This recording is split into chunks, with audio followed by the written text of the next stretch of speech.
A young man takes a determined step forward, his sneaker hitting the pavement with purpose. He breaks into a run, rushing down the city sidewalk with a clear destination in mind. This is Gong, whose name means protagonist, a fate his parents wished for him. As he bursts into a shop, his friends greet him warmly, announcing his arrival. He explains that he was often teased for his name, but never cared because he genuinely wants to be a hero. Gong asks if the game is in stock, and his friend confirms he set a copy aside for him. It's the remake of a famous game called Night Saga, now re-released as Night Saga RE. The game tells a story of the great conflict unfolding between the human and demon races. Players can choose to play as the human hero, Roke, a warrior in shining armor, or they can side with the demons in their dark, fiery realm, surrounded by powerful allies. The other option is to play as Zephyr Ragnaros, the Demon King's second son.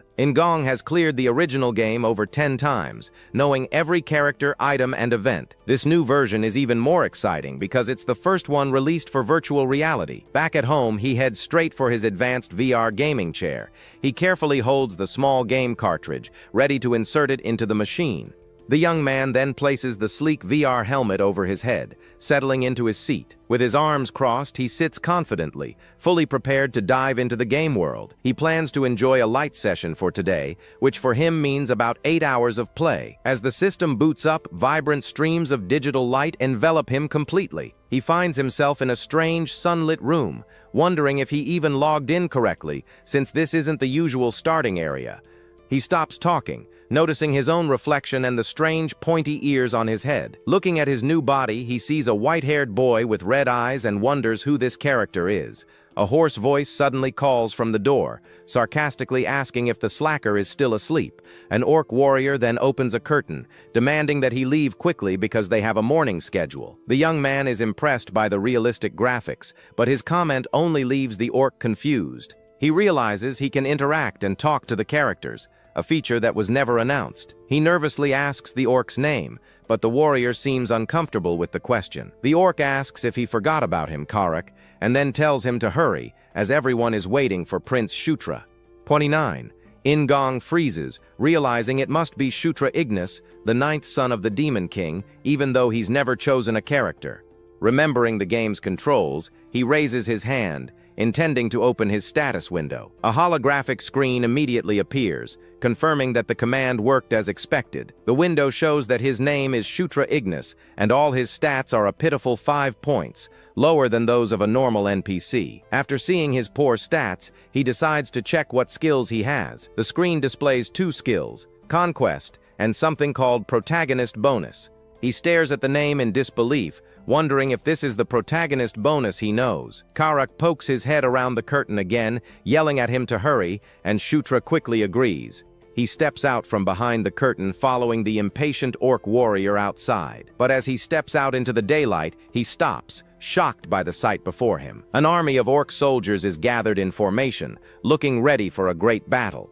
He asks Karak why they are on a battlefield, but the orc tells him to stop and not waste time, as they have to deal with the Red Lightning guys. Karak cheers that it's his first deployment, but Shutra panics, asking what happened to the tutorial. He realizes they are going up against the rebellious Red Lightning orc tribe who have already raised their army. His mission, alongside the 7th prince and 8th princess, is to suppress this very rebellion. He questions why they only brought 10 men for his first battle, but Karak clarifies it's just a recon mission. The orc then asks if he ate something strange, pointing out his weird behavior, but the prince just stares back. Ignoring the comment, the young prince raises his hand to summon another game interface. A holographic minimap appears before him, which he plans to keep active to help navigate. He immediately notices a hidden path marked on the map and wonders if it's a secret event. Meanwhile, Karak studies a physical map, concluding that their current route will take far too long. Shutra confidently tells his companion to follow him, claiming he knows a much faster shortcut. Though skeptical, the orc squad follows their young prince through the dense, unfamiliar woods. The so-called shortcut turns out to be a perilous climb up a steep and treacherous cliff face. The intense physical effort leaves Shutra sweating and struggling to catch his breath. After the difficult climb, the group arrives at a massive ancient stone door set into the mountainside. The door is adorned with heavy ornate ring handles, showing it has been sealed for a long time. Karak is amazed, asking how he found this place and if he's secretly a mage, but Shutra dismisses the idea. Seeing how exhausted the prince is, Karak asks if he's okay, and Shutra laments his low-level 1 stamina. He tells them to wait as he steps forward onto a glowing sigil on the ground right in front of the door. The moment he steps on the sigil, golden flames erupt from the ground, swirling around him. The sudden surge of power catches him completely off guard, leaving him stunned and confused. As the energy envelops him, a notification appears, announcing that he has successfully leveled up. He stares at his interface in disbelief, wondering how he could have leveled up just by walking. His status screen confirms that all his stats have increased by 2 points, and he has gained 2 skill points, making him realize how powerful his bonus is. A small smile forms on his face as he understands the true potential of his unique perk. Karak pulls him from his thoughts, urging him to move quickly, and the prince agrees to follow. He feels confident about what awaits him, knowing he is not alone, and that he has trusted allies by his side. Most importantly, he realizes that his protagonist bonus means that even a disaster can turn into a great opportunity. The group advances into the dark cave, whose jagged, icy walls hint at the dangers that await. Karak comments that the tunnel appears to have been dug by dwarves, who, he claims, lived in the demonic realm long ago. As they venture deeper, the orc warrior suddenly stops, his eyes wide with surprise at the discovery. The entire squad explodes with excitement upon finding a hidden treasure trove of abandoned dwarven weapons. While the orcs celebrate the discovery, Shutra remains calm, observing the treasure with a thoughtful expression. He attempts to pick up a powerful-looking sword, but is blocked by system messages informing him that his level and attributes are too low. Undeterred by the restrictions, he decides the best option is to save the items for later. He simply points at a weapon and thinks the command to put it away in his inventory. As he expected, the item disappears and appears in his inventory slot, confirming that the system works intuitively. However, upon checking his minimap again, he notices several red enemy dots suddenly appear. Realizing that the dots represent approaching enemies, he quickly shouts for everyone to retreat immediately. Before the orcs can react, a strange, glowing red crystal materializes between 2 of them and begins to crack. The crystal then explodes violently, releasing a powerful shockwave of pink energy that sends the soldiers flying. From the smoke and debris, a red-skinned warrior steps forward, his tribe emerging from the shadows. He is Keichan, the Red Lightning tribe's commander, and he taunts them for falling into his trap. Without another word, the enemy leader gives the order for his soldiers to charge and eliminate everyone. The 2 orc tribes clash violently in the narrow cave, the sound of battle echoing off the walls. Karak fights fiercely on the front lines, defending his men against the overwhelming enemy forces. Shutra stands frozen in the middle of the battle, clutching a sword as one of his soldiers falls nearby. He knows he has to do something, and considers trying to land a last hit on a foe to gain some easy EXP. Seeing a red orc distracted while fighting one of his allies, the young prince sees his chance. He rushes forward and swings the cheap sword with all his strength, aiming for a decisive blow, but the weapon shatters harmlessly against the enemy's tough hide, leaving the prince stunned. The red warrior turns around slowly, its eyes glowing with fury as it focuses on its small attacker. It lets out a terrifying roar and lunges toward him, causing Shutra to scream in absolute panic. The enemy stomps the ground with incredible force, cracking the stone as it charges forward. A single powerful punch connects with the prince, sending him flying backward through the air. His health plummets to a critical 1 point, and he stares at the notification in sheer terror. The enraged orc looms over him, ready to land the finishing strike and end the fight.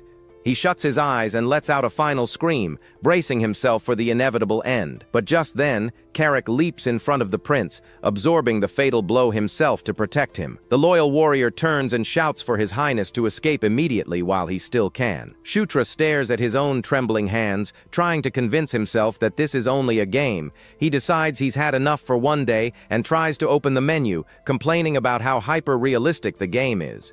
The prince looks on with a flushed, confused expression, trying to process the grim situation around him. He checks his skills again, but the window now shows none available, erasing the buffs he saw earlier. His eyes widen in shock and disbelief, a bead of sweat running down his temple as the truth sinks in. He scrolls through the menu options in a panic, realizing with horror that there is no log out button.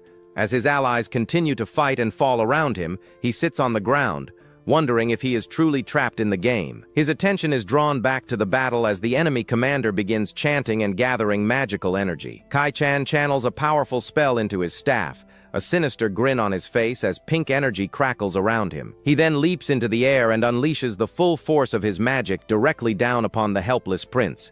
Shutra looks up in terror, desperately thinking that he cannot allow himself to die in this place. The blast of destructive energy slams into him, the impact consuming him in a flash of pink light. He gasps for his last breath, his body going limp as his consciousness begins to fade away. The enemy commander stands triumphantly in the distance, having successfully eliminated his target. A system window appears in the darkness, confirming that the prince's health has dropped to 0. Instead of logging out, he finds himself standing alone in a vast, empty blue void. He looks around the strange space, completely bewildered as he recalls being attacked by the orc. A dreadful thought crosses his mind, and he wonders with pure terror if he has actually died. Suddenly, a brilliant golden light shines in the distance, drawing his attention away from his dark thoughts. A mysterious voice echoes through the void, telling him that he is the destiny of this place. A beautiful goddess-like figure emerges from the light, urging him to conquer, subjugate, and rule. The prince is left completely stunned by the mysterious woman's powerful declaration. He turns away from the blinding light as his consciousness is pulled back from the strange void. Back in the cavern, the fierce battle between the two rival orc tribes rages on without him. The Red Lightning tribe's superior numbers are quickly overwhelming Karak's outnumbered forces. Their commander, Kai-chan, watches with arrogance as his warriors easily dominate the fight. He mocks the intruders for their foolishness, calling them either ignorant or just plain stupid. As he gives the order to finish them off, a brilliant golden light suddenly erupts in the cave. The commander stares in shock at the resurrected prince, questioning how he could have returned. Shutra now stands confidently amidst the chaos, his body enveloped in a powerful golden aura. A system notification appears before him, announcing he has acquired a new skill, psychokinesis. He stares at the message, completely baffled as to when or how he could have possibly learned it. A spark of realization flashes in his eyes as he understands something fundamental has changed.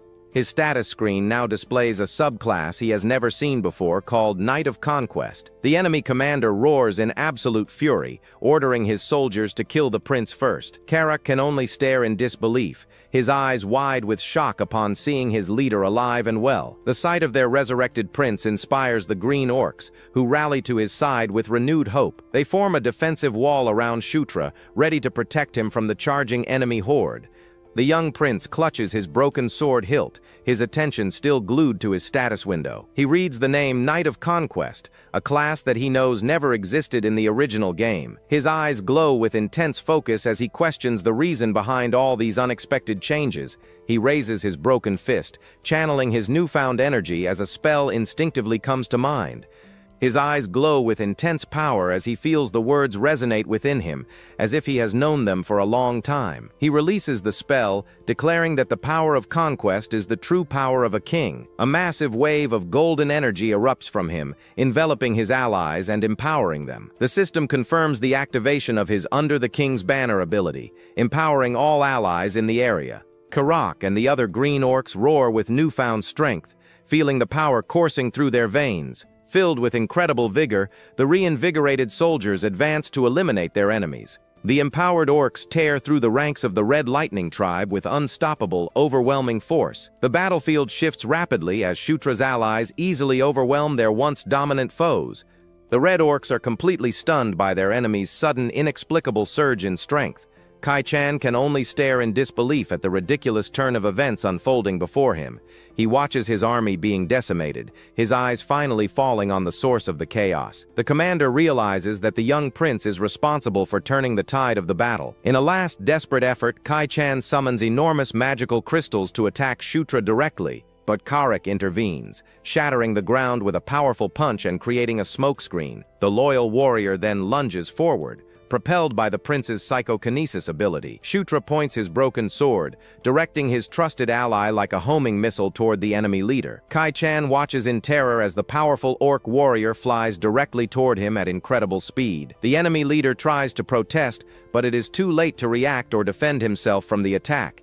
Karek's attack lands with devastating force, defeating the Red Lightning Tribe commander. With their leader gone, the remaining red orcs panic and flee, and Shutra orders his men to hunt them down. A notification appears explaining that a general's merit always belongs to their king. He is then bombarded with multiple level-up messages, a reward for his general's victory. The prince stares in confusion, wondering why his level suddenly increased so dramatically. Karek is also baffled, looking at his hands and questioning the source of his newfound power. The young prince turns to his loyal general, a new, confident smirk on his face. A flashback reveals a conversation where the prince's actions made the orc question his identity. Later that night, back at their camp, the victorious orcs celebrate their unexpected victory. Shutra, however, sits alone in his tent, frantically searching for a way to log out of the game. He tries to calm himself down, considering the two most likely possibilities for his situation. The first is that he's trapped in virtual reality due to a critical bug that might be fixed later. The second possibility, though it sounds crazy, seems increasingly more plausible to him. He might have been transported into a world that is either the game itself or one very similar to it. The realistic backgrounds, the NPCs he can actually converse with, everything points to this conclusion. He even checks himself for any signs of pixelation, finding none, which only reinforces his theory. The terrifying thought crosses his mind that if this is a real world, he might have to die to escape it. He quickly dismisses that idea, deciding it's far too risky to even consider trying. Karek's voice from outside snaps him out of his panic, asking if the prince has a moment to spare. The loyal general enters the tent, his face serious as he prepares to discuss something important. He informs the prince about a sudden duel, a topic that seems to have come out of nowhere. Karek explains that he needs to know his leader's skill with a sword, but Shutra questions the necessity. The general tosses him a wooden training sword, which the prince catches with a surprised look. Karek assures him not to worry, promising to go as easy on him as possible during their spar. Shutra scoffs at the orc's confidence, cheekily reminding him that he's talking to his prince. With a determined grin, he declares that if they're going to fight, they should do it properly. The orc warrior readies his own wooden sword, preparing to defend against his prince's charge. Shutra swings his sword at Karek's side, but his attack is clumsy and easily dodged. A humorous flashback shows the prince's previous self feebly attempting to learn swordsmanship. Another memory reveals him trying to break a rock with a stick, only for the stick to shatter. Back in the present, Karek effortlessly parries the prince's attack, sending him stumbling backward. The prince falls to the ground, complaining that the orc hit him too hard and too suddenly. A system notification then appears, announcing that he has successfully acquired basic swordsmanship. He stares at the message in complete disbelief, confused by this sudden and unexpected development. He wonders how and when he could have possibly learned the skill without any prior training. He then recalls the moment he learned psychokinesis, realizing he gained skills by experiencing attacks. Karek, seeing the prince on the ground, suggests they end the duel, but Shutra quickly objects. The prince stomps his foot on the ground, a confident and determined smirk on his face. He declares that he is just getting started, ready to put his newfound skill to the test. With a renewed sense of purpose, he charges forward, his movements now much more fluid and precise. He meets Karek's block with a powerful strike, a flash of light erupting as their swords clash. Karek is surprised by the prince's improved movements, wondering why he struggled so much at first. The young prince keeps up his assault, feeling confident in his newfound abilities and control. He continues to trade blows with the much larger and more experienced orc warrior. Shutra lands gracefully after an exchange, his stance now solid and his movements sharp. He smirks at his companion, pointing out that the fight has become much more manageable for him now. The prince then asks Karek what his current level is, and the orc recalls it being around 21. Shutra nonchalantly pulls up his own status window, a confident look on his face. He sees his own level is only 7, but boldly declares that he can catch up to the general in no time. He knows that unlike others in this world, he can easily check his level without any special spells. This gives him a huge advantage, as he can see his detailed stats and strengthen them with bonus points. He leaps into the air, launching another powerful attack against the surprised orc warrior. The two continue their spar, the prince's movements becoming more and more refined with each clash. He realizes that with his unique advantages, he can get stronger and surpass everyone else much faster. As they fight, he remembers the main plot of the Night Saga game, specifically the Demon Realm arc. The story follows the protagonist Zephyr as he defeats his rival siblings to become the new Demon King. The most crucial part of this arc is the Day of Slaughter event, which is mandatory for the story. This event is a major incident where Zephyr kills all his siblings to secure his own ambitions. Since he is one of the siblings, he is obviously on that list of targets to be eliminated. He checks the current date, realizing he still has 5 years until the fateful event takes place. With this knowledge, his top priority becomes preventing the event and getting stronger than Zephyr. Karak finds him in the forest, asking why he's there and if he's forgotten about the day's meeting. The orc seems annoyed that the prince has no recollection of the important gathering. He urges the young prince to hurry, explaining that everyone is already waiting for him to arrive. Shutra nervously laughs as he sits at the head of the table facing his 2 older siblings. He greets them awkwardly and they sit across from him, one calmly sipping tea while the other looks on. His older brother, Chris Moonlight, tells him to speak comfortably, as they are family after all. His sister, Caitlin Moonlight, introduces herself, noting that this is their first time meeting face-to-face. Chris warmly insists that he can just call him Big Brother, and Shutra nervously agrees. He recalls that these two were born to the 4th queen, Elaine, the queen of lycanthropes. He also remembers that in the game, both Chris and Caitlin die a year before the Day of Slaughter. Their demise is at the hands of Zephyr and the Demon King's other children, a tragic event in the story. The primary reason for their downfall is the secret surrounding Caitlin's true parentage. She wasn't actually a child of the Demon King, but was an illegitimate daughter from another affair. Caitlin suddenly questions him, asking why he fought the enemies instead of just scouting as planned. Before he can answer, she gets up and walks over to him, asking to see if he's been injured. She leans in close to inspect him for any wounds, catching the young prince completely off guard. She reminds him that he's the weakest of the siblings and needs to be more careful in the future. He is taken aback by their genuine concern, wondering if the Demon King's children are actually this close. Chris also chimes in, warning him that if he does anything reckless again, he'll be in for it. The prince stares at his siblings, questioning if they could actually be kind-hearted people. A determined glint appears in the prince's eyes as he devises a new plan to become stronger. He remembers that lycanthropes are known for having many aura users and thinks he can learn it easily. He turns to his older brother, Chris, catching his eye before making a very strange request. With a cheeky smile and glowing eyes, he asks his brother to strike him with his powerful aura. Chris and Caitlin stare at him with looks of pure shock and utter disbelief. Sometime later, back at the main camp, the war against the Red Lightning Tribe continues in full swing. A fierce battle unfolds, with warriors from both sides facing off in a desperate fight for survival. The battlefield is a chaotic mess of explosions and fallen soldiers from both armies. A large armored orc warrior single-handedly faces off against several smaller red-skinned enemies. He easily deflects their attacks, sending them flying with his immense strength and skill. A single powerful punch from the warrior is enough to shatter an enemy's face on impact. The red orc screams in pain and shock, completely overwhelmed by his opponent's raw power. The warrior then delivers a devastating blow to the ground, sending a shockwave that decimates his enemies. A red-skinned general roars in fury, ordering his men to kill them all and offering a reward. The green orcs respond with their own war cry, ready to face the new enemy attack. Shutra suddenly finds himself back in the mysterious void, completely removed from the ongoing battle. The goddess-like figure from before appears again, her presence radiating immense divine power. He then sees 2 shadowy figures materialize behind him, their identities a complete mystery to him. He wonders who these new characters are, as he is certain they never existed in the original game. The goddess places her hand on his shoulder. The prince is suddenly jolted awake, a bright light consuming his vision for a brief moment. He sits up, momentarily disoriented by the abrupt return to consciousness from the strange void.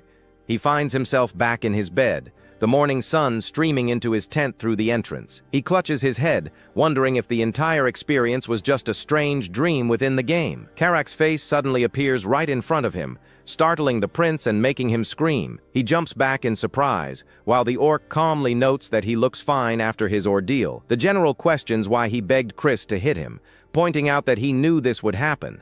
As Karak speaks, Shutra feels a strange energy flowing through him, a new power awakening. A system notification confirms he has acquired Aura Level 1, and he can now feel it within him. He excitedly explains his theory that getting hit by an aura can awaken one's own, which is half right. Karak then asks if the prince was responsible for the power surge during their last battle. After a brief pause, Shutra asks what happened while he was asleep, and the orc confirms big news. He reports that the main camp has also secured a major victory against the Burak tribe. The prince is confused, as he thought only he and his siblings were sent to subdue the orcs. Karak explains that the main camp was led by General Vandal, an ogre worth 100 men. He recalls that Vandal is a ridiculously strong character and was his favorite to use as Zephyr. A sudden realization hits him, and he sees a new, unexpected opportunity presenting itself. He remembers that Vandal doesn't become Zephyr's subordinate until 3 years from now. This means he has a chance to recruit the powerful general to his own side before his brother does. He knows everything about Vandal, from his favorite gifts and food to the conditions for swaying him. The only way to sway Vandal is to defeat him in a one-on-one battle, a challenge he's now ready for. With his extensive knowledge of the game and his newfound abilities, he's confident he can succeed. He smirks, vowing to make the powerful ogre general his subordinate before Zephyr ever gets the chance. Back at Caitlyn's base, a new day begins, and the siblings are in for a major surprise. Chris is in disbelief that his younger brother managed to master the basic stage of Aura in just 1 day. Shutra proudly explains that he dumped all his stat points into Aura, so this result was expected.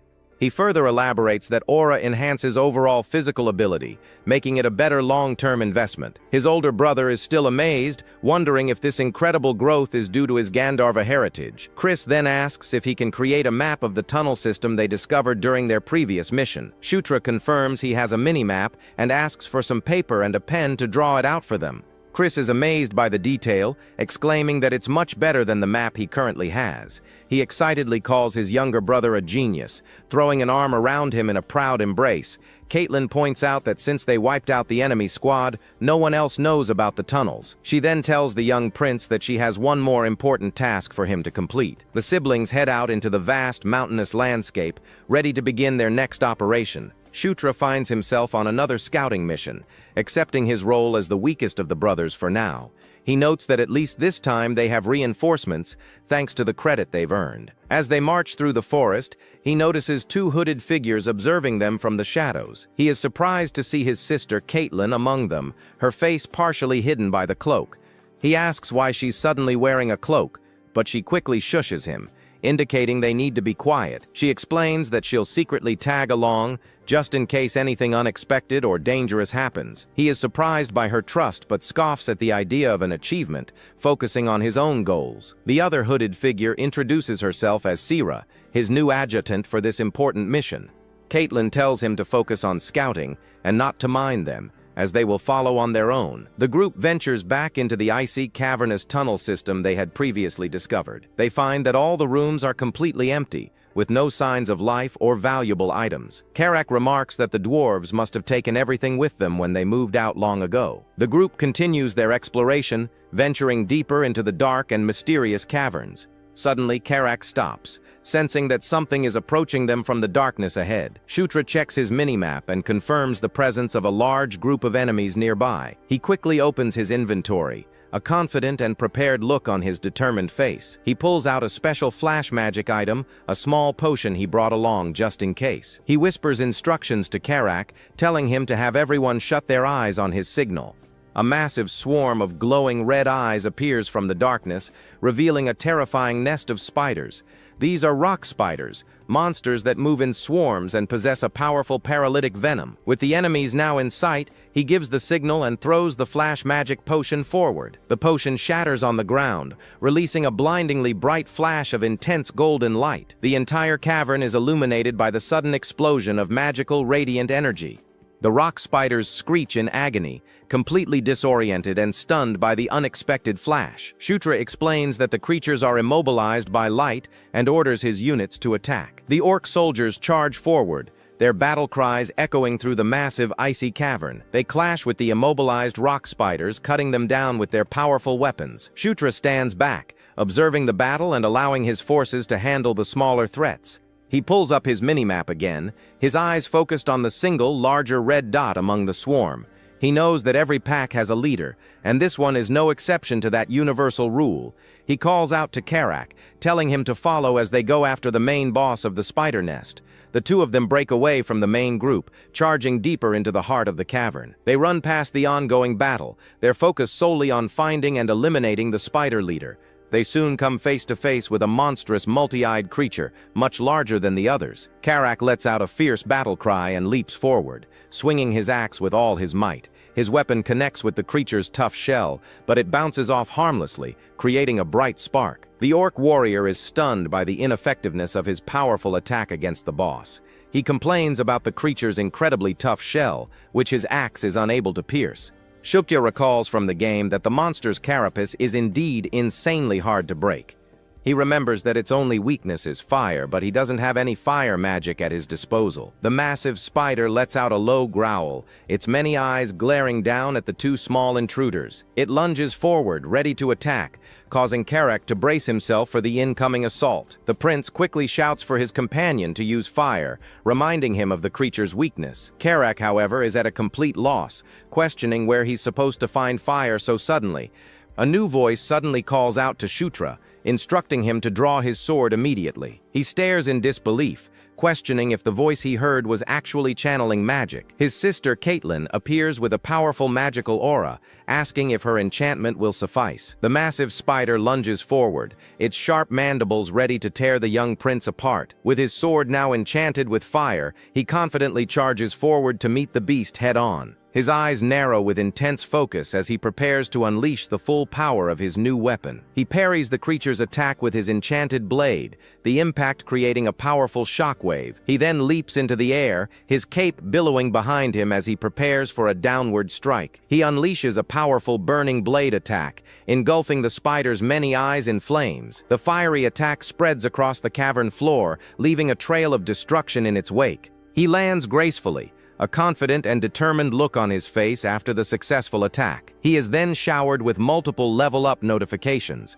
a reward for defeating the boss. He checks his status and is pleased to see he has reached level 9, a significant milestone. His sister asks what the light was, and he dismisses it as a blessing that sometimes happens. He explains that it's a blessing from the Gandharva, a quick lie to cover his unique abilities. She then questions how he knew how to handle the spiders, and he claims he read about them in a book. Karak suddenly calls for his attention, pointing towards a new discovery deeper in the cave. They find a massive, ornate gate built into the cavern wall, a structure that seems out of place.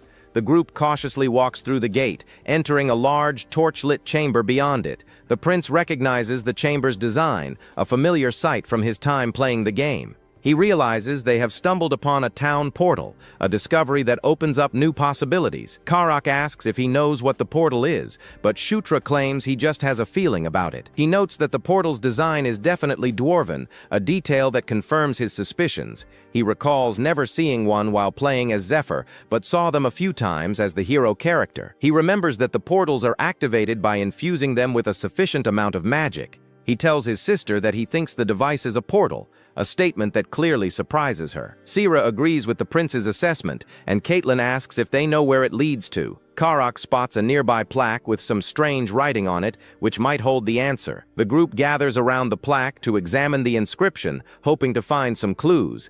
Caitlin notes that the writing is not the common demon language and appears to be dwarven script.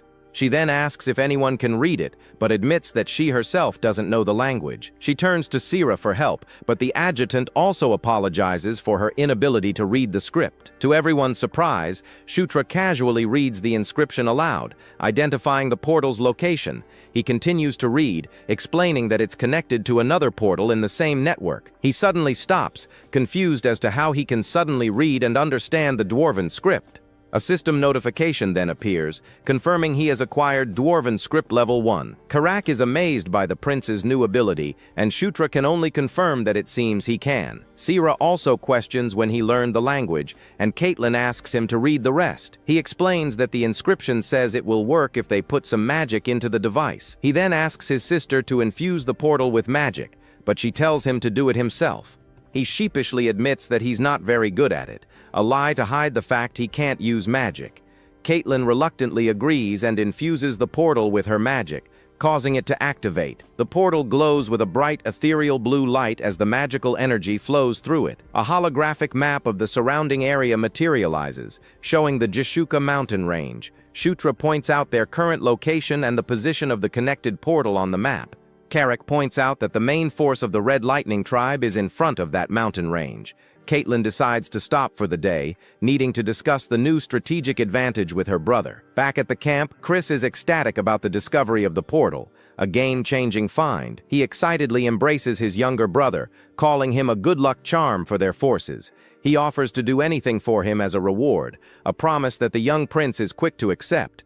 Shutra tries to refuse, but his brother insists, wanting to reward him as both family and leader. After a brief moment of hesitation, the prince decides to take his brother up on the generous offer. He makes a big request, something he's been thinking about for a while now to get stronger. He asks his older brother to teach him the legendary Beast God Fist martial art. Chris is stunned into silence by the unexpected and serious nature of his younger brother's request. Shutra explains that since his level is too low for weapons, he wants to learn powerful techniques. The Beast God Fist is a powerful S-rank martial art passed down through the lycanthrope royal family. He knows it's a big ask and starts to backtrack, figuring his brother will refuse the request. To his surprise, Chris agrees to teach him, a wide smile spreading across the prince's face. However, he clarifies that he can't teach him the secret techniques of the martial art. Instead of the Beast God Fist, he offers to teach his younger brother how to properly use aura. Shutra is left speechless by the offer, a mix of surprise and excitement on his young face. Seeing his silence, Chris assumes he doesn't like the offer, but the prince quickly reassures him. With the deal now settled, Chris gets a serious look on his face, addressing his younger brother. He asks if it's okay for him to think of him as another little brother, just like Caitlin. The prince is taken aback by the heartfelt question, realizing the weight of his brother's words. He understands that this is a significant step in their relationship, a sign of true acceptance.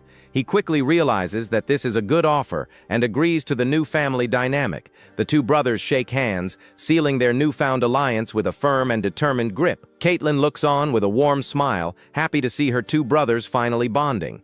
Shutra declares that they will do their best together, ready to face whatever challenges lie ahead. A system notification confirms that a normal alliance has been formed with his two siblings. The alliance status is still at a basic level, but it's a crucial first step for their future. The sun sets over the mountains, casting a warm orange glow over the entire landscape. Meanwhile, at the Red Lightning tribe's garrison, a new and sinister plot is unfolding.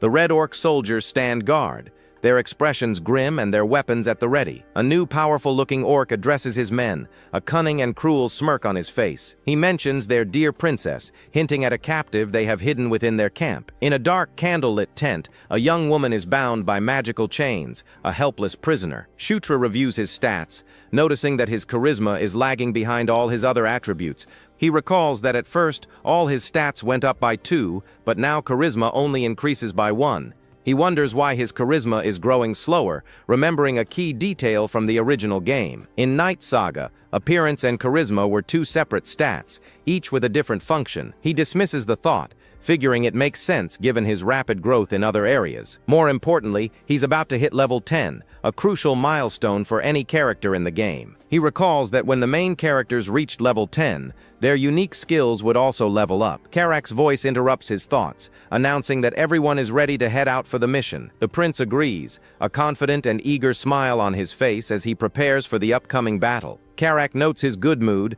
but Shutra simply brushes it off, hiding his true excitement. The two of them step out of the tent, ready to lead their forces into the fray once again. They stand before their assembled army, the orc soldiers ready and waiting for their command. With a determined look, the prince gives the order, and the entire army begins to march forward. They head towards a dark and ominous cave entrance, the path to their next major battle. Inside the cave, lycanthrope soldiers are already engaged in a fierce battle with the local monsters. The wolf-like warriors fight with incredible ferocity, clearing a path to the ornate gate within. The main group arrives at the portal chamber, ready to begin the next phase of their operation. 2 hooded lycanthrope mages are already there, inspecting the portal to ensure it's safe to use. They confirm that the portal connects to the Eska tributary, just as the prince had predicted. They also assure the group that the portal is functioning properly, a testament to dwarven craftsmanship. With the portal now confirmed to be safe and operational, Chris gives the order to move out. The two mages begin to activate the portal, channeling their magic into the ancient device. The portal activates, revealing a shimmering gateway to another location in the mountains. Shutra stares at the portal, a mix of awe and excitement on his young, determined face. He thinks to himself how amazing it is to see one of these gates in real life, not just in a game. His sister calls out to him, urging him to hurry up and join them as they prepare to step through. He snaps out of his thoughts and rushes forward, ready to follow his siblings into the unknown. They step through the portal and arrive in a new, unfamiliar location, a rocky and barren landscape. The prince looks around, taking in the new surroundings with a curious and observant expression. They stand on a high cliff, overlooking a massive enemy encampment spread out below them. Chris is pleased with the discovery, confirming that their intel about the enemy base was correct. He estimates there are about 5,000 enemy troops, and their first priority should be the logistics officer. He outlines a plan for a pincer attack, with General Vandal leading a frontal assault. However, Sierra points out that something seems strange about the encampment below them. She notes that there are far too few troops, and Chris wonders where the rest of them could have gone. A distant sound catches their attention, a sign of a battle already in progress somewhere nearby.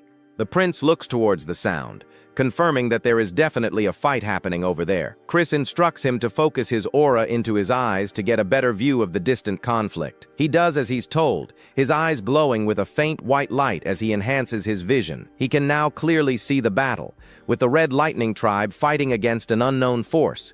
He recognizes one side as the Red Lightning Orcs, but the other group is completely unfamiliar to him.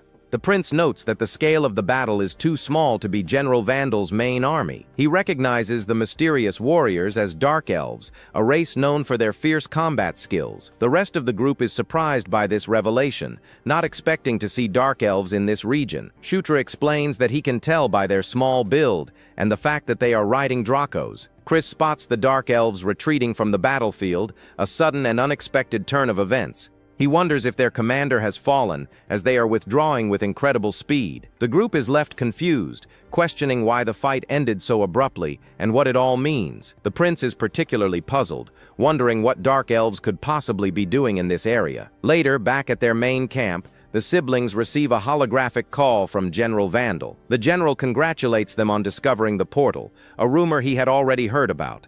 He commends Prince Chris's army for their impressive find, asking how they knew it was there. Chris gives all the credit to his younger brother, who humbly claims that he just got lucky. The general promises a handsome reward from the Demon King's castle for his valuable discovery. He then asks about a small skirmish that occurred near the Red Lightning Orc tribe's camp. The general explains that it was the Dark Elves who seemed to have jumped into the fight on their own. Chris is confused, as he heard they were supposed to be reinforcements from the Demon King's castle. The Ogre General clarifies that there's a problem, a serious complication in their plans.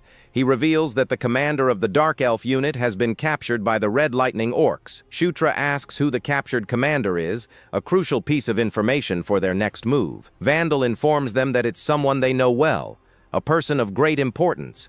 The captured commander is none other than the sixth princess, Felicia Doomblade, another of their siblings. Chris and Caitlin are shocked to learn that their own sister has been captured by the enemy. She is the daughter of the third queen and a former Dark Elf princess, with a twin brother named Sylvan. Shutra recalls that in the game, both siblings were part of the fourth princess Anastasia's faction. He wonders why Felicia has shown up in this region, speculating that she might be trying to take all the credit. Chris asks if the Red Lightning tribe knows that their captive is a Dark Elf princess. The general admits that he hasn't been able to confirm that information with his sources yet. The group discusses their plan, deciding to save her if possible, but without any prior negotiations. Chris declares that he has no intention of bowing his head to the enemy to secure her release. The Ogre General agrees to gather more information and contact them if anything new develops. After the call ends, the three siblings stand in silence, contemplating their next move. Chris breaks the silence, a wry smile on his face as he comments on their sister's capture. Caitlin insists they have to save her if she's still alive, but her brother warns it won't be easy. She is taken aback by his hesitation, realizing the potential dangers of a rescue mission.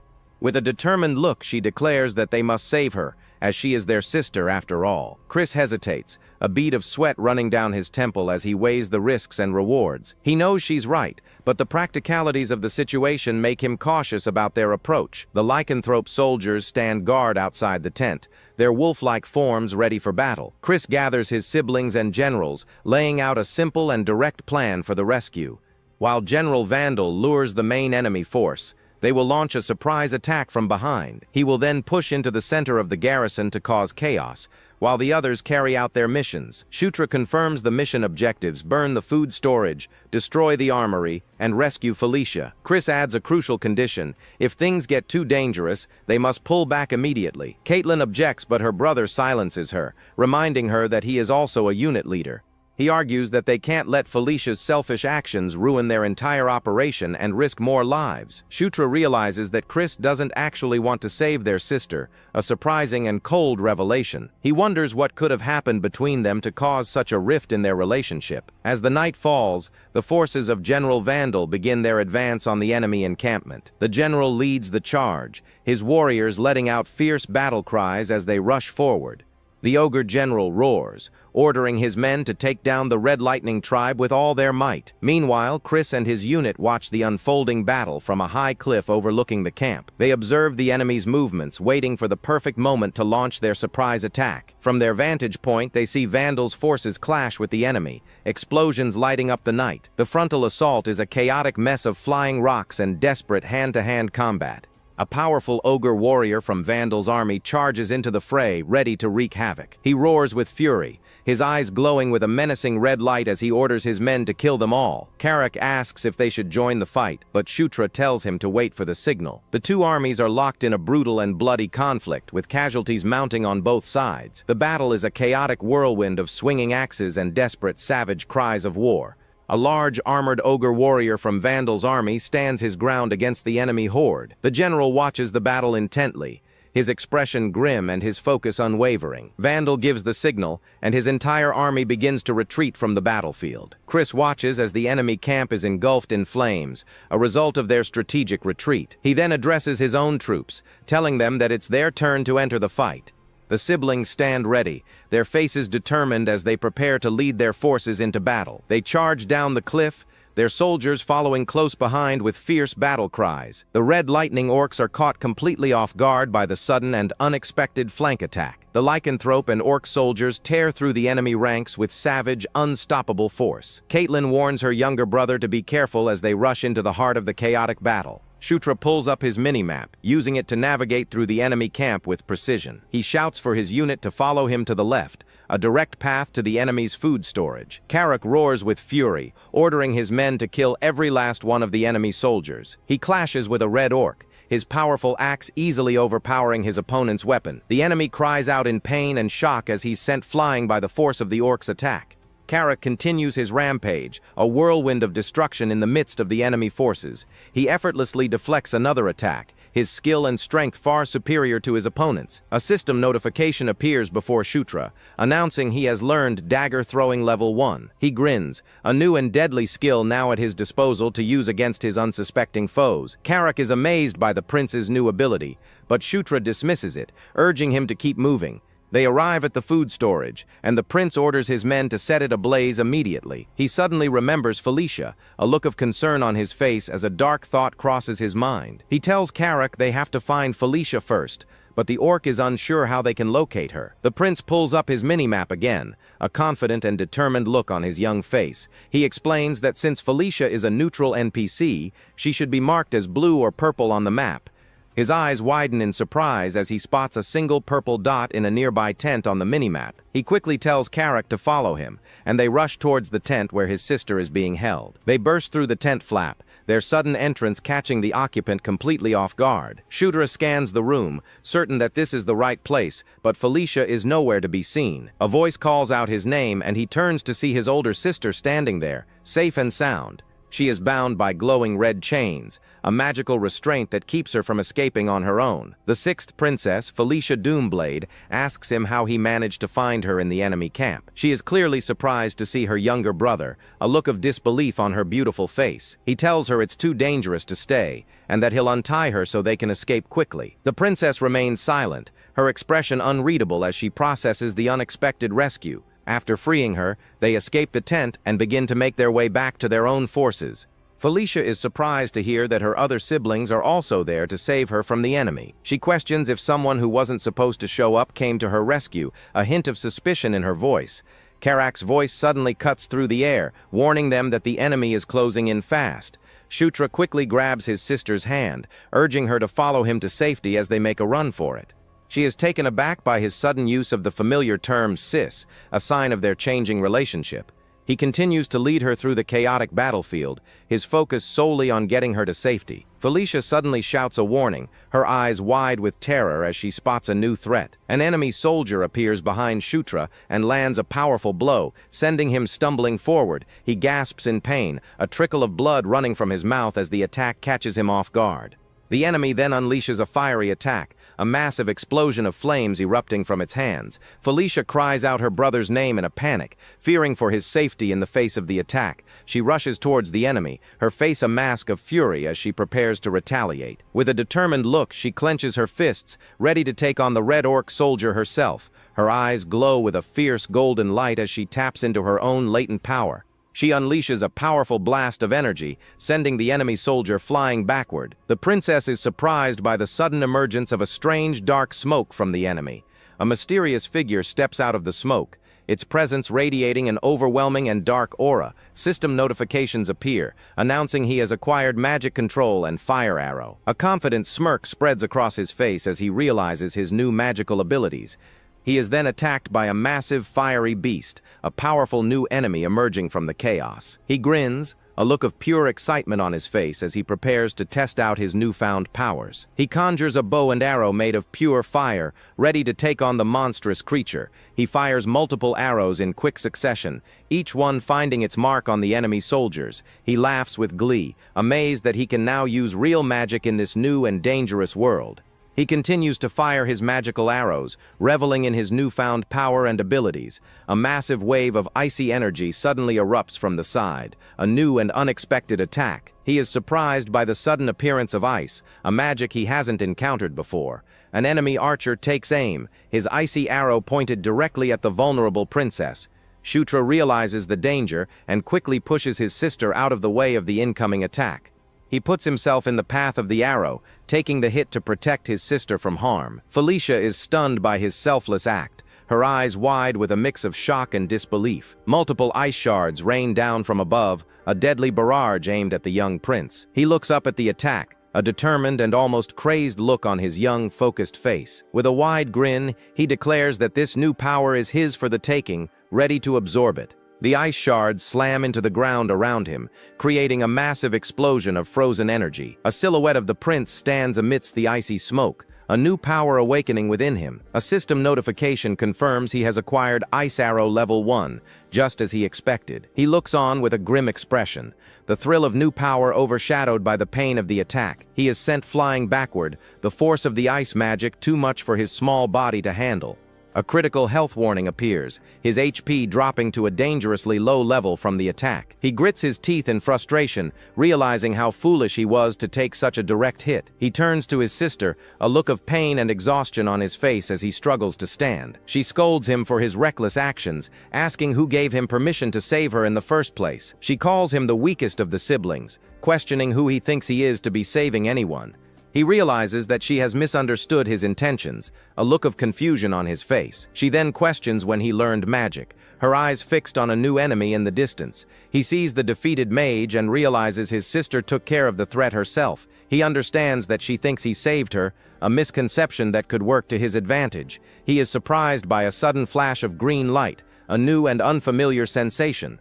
Felicia kneels beside him, her hands glowing with a warm, healing energy. She places her hands on his chest, channeling her magic to mend his wounds. A piece of cloth on his chest glows with the healing energy, the magic working its wonders. A system notification appears, confirming he has acquired Heal Level 1. She asks if he's feeling better, and he confirms that his health is now full, a term she doesn't understand.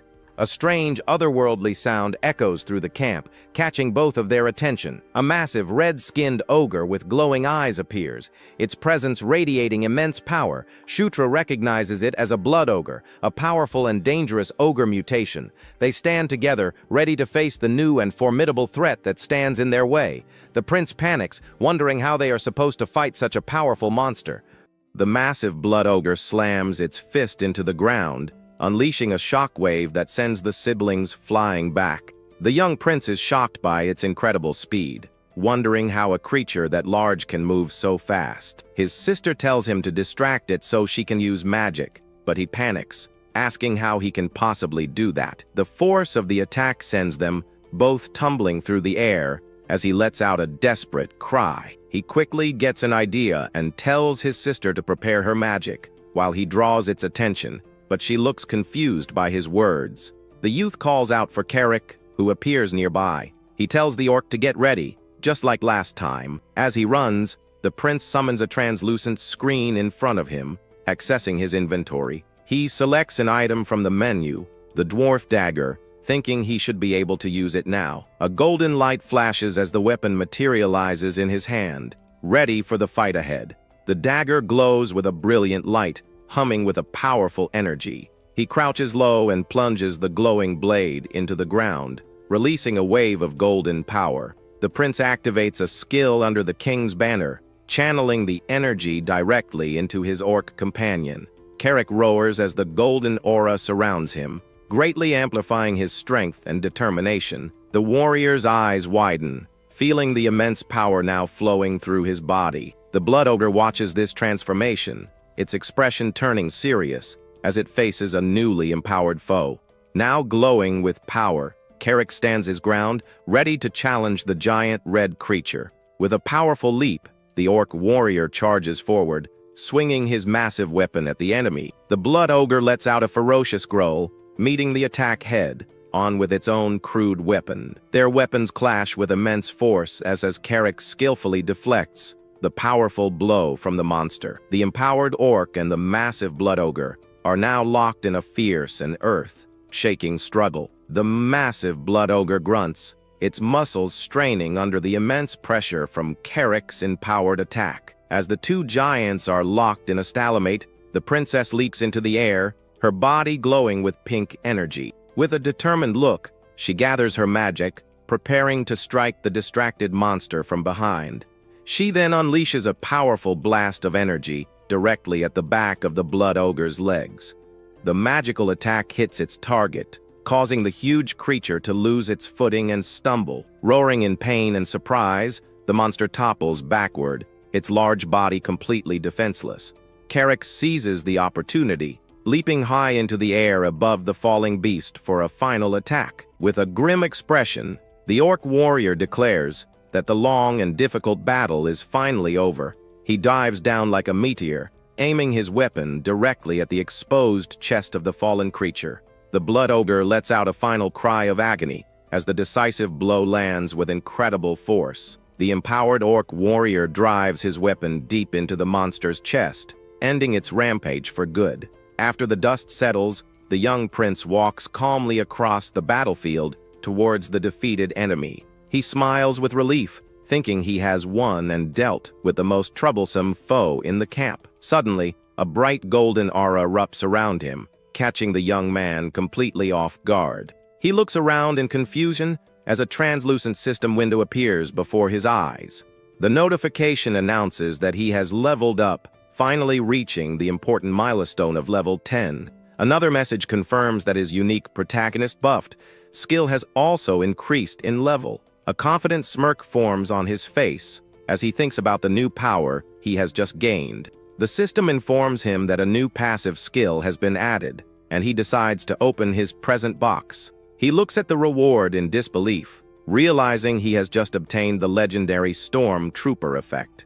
He thinks about the common trope where dozens of bullets miraculously miss the main character in action scenes. With his new skill, he believes he can now recreate that very same protagonist buff effect for himself, but his thoughts are interrupted by the roar of a charging horde of red orcs rushing toward them. His sister snaps him out of it, warning him that the enemies are closing in fast. The princess glares at the approaching horde, her face a mask of annoyance and determination. She summons a raging whirlwind, commanding it to swirl and tear through the enemy soldiers. The young prince stands firm as the powerful winds rush past him, a look of surprise on his face. He observes her power closely, realizing that what she just unleashed is not ordinary magic. He sees ethereal butterflies dancing in the vortex and understands she is commanding a spirit. He recalls that Felicia was a born spirit user, a trait of elves, even corrupted dark elves. He watches her effortlessly control the powerful storm, her enemies completely helpless within it. A mischievous thought crosses his mind as he wonders if he could try attacking the spirit himself. Suddenly, a bright yellow signal flare streaks across the sky, exploding high above the camp. The orc warriors on the battlefield stop and look up at the bright signal from their general. Carrick asks what the flare means, and the prince explains that yellow is the signal to retreat. The youth immediately grows concerned, wondering if someone is in grave danger somewhere else. Carrick asks for his orders, and the prince tells him to lead the troops and pull back as commanded. He then declares his intention to go find their sister Caitlin, shocking his loyal subordinate. Carrick protests, saying he will go with the prince, but the youth insists he follows the retreat order. Just then, Felicia steps forward and says she will go with her brother, leaving Carrick speechless. The princess states she dislikes owing debts and wants a chance to pay him back for saving her life. Carrick adds that he also has his own score to settle with the enemy soldiers. The orc warrior finally relents, telling the prince to be careful while he waits. The youth agrees. As they walk, she questions the need to check on Caitlin. He cites the suspicious retreat order. His sister then looks at him intently, asking if he is genuinely worried about Caitlin. He claims it's natural for siblings to worry, though he secretly just sees her as a valuable ally. Felicia quietly considers his answer with a thoughtful, almost skeptical expression. They make their way through the now chaotic and war-torn enemy encampment under the starlit sky. Meanwhile, in another part of the camp, a horde of red orcs lets out a furious roar as they charge. Their target is Caitlin, who stands her ground alone, facing the overwhelming number of enemies. Her gaze is sharp and focused, showing no fear as she prepares for the intense battle ahead. She unleashes a series of powerful energy blasts, stopping the first wave of attackers in their tracks. The orcs roar in pain as the explosions erupt around them, but more soldiers continue to press forward. An enemy throws a weapon, but she easily dodges the attack, her movements fluid and precise. She then summons a glowing blade of pure energy, preparing to go on the offensive. With a powerful swing, she unleashes a crescent-shaped wave of energy that cuts through several orcs. Just then, the prince and Felicia arrive to find Caitlin standing victorious among fallen enemies. He observes the scene with a relieved smile, realizing there was never any need to worry. Caitlin turns to them, demanding to know why he came here instead of following the retreat order. She looks genuinely confused by his flustered explanation that he came to help her. The siblings stand together, their presence intimidating as they prepare to leave the enemy camp. Caitlin suddenly runs forward and gives Felicia a tight hug, exclaiming her name in relief. She expresses how glad she is to see her sister is safe after being captured by the enemy. Felicia blushes slightly, telling her she worries too much about unnecessary things. The prince watches their interaction with a small smile, remarking on how well they seem to get along. He quickly checks his map, seeing enemy forces closing in on their position. A system window appears as he quickly confirms the enemy's movements. He urges everyone to retreat quickly, and Caitlin tells him to lead the way while they cover the rear. They arrive at a hidden portal, surrounded by allied orc soldiers who had been waiting for them. A bright blue light emanates from the portal as the siblings prepare to step through it. They step onto the glowing sigil, and the portal activates, transporting them away from the battlefield. Caitlin asks if it was Stratus who found the portal, and Felicia confirms he made a big contribution. Carrick wonders aloud how the prince has changed so much recently, his curiosity piqued. Their older brother Chris watches as they return safely, his expressions serious and unreadable. The muscular warrior calls out to his younger brother, his voice echoing in the large chamber. Caitlin happily reports that she brought Felicia back safely from the enemy encampment. Felicia greets Chris, noting that it has been a while since they last saw each other. He remains silent for a moment, his gaze fixed on her with an unreadable expression. Caitlin speaks up again, informing him that General Vandal's forces were also victorious. Chris explains that the enemy gave up fighting after seeing their main base burning to the ground. The prince repeats the name with a confused look, and Caitlin explains it's the enemy chieftain. Felicia then asks if Yakuzan surrendered, but Chris clarifies that he just fled and could still be a threat. The older brother announces their plan to attack another enemy unit tomorrow, preventing them from regrouping. After outlining the strategy, he asks Felicia how she ended up getting captured by the enemy.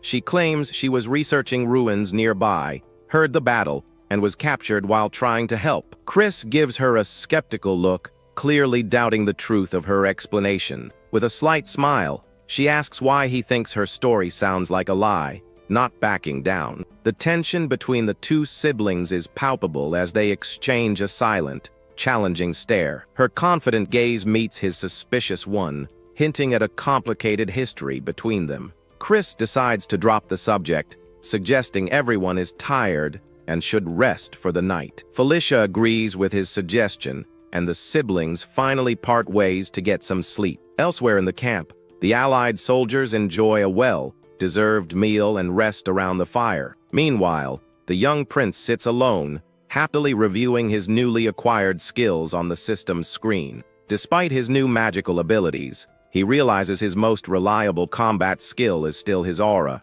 His thoughts are interrupted when Felicia appears at his door, asking to speak with him.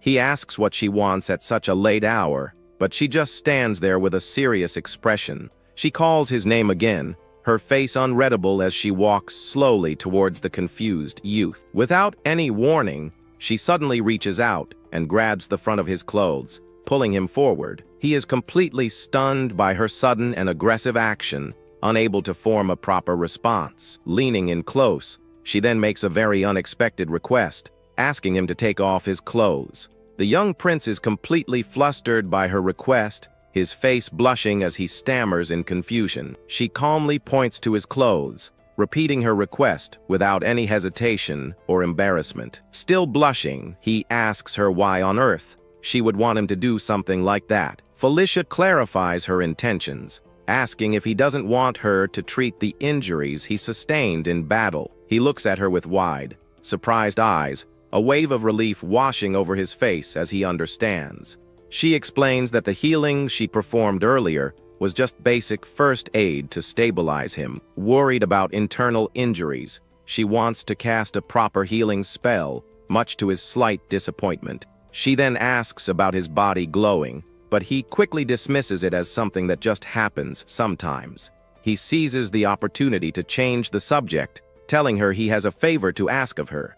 The prince adds that it's a favor only she can grant, a mischievous look appearing on his face. Thanks to her cooperation, he manages to acquire 3 new skills: Cure Poison, and Cure Disease. Now fully clothed again, he looks at his new abilities with a satisfied and triumphant smile.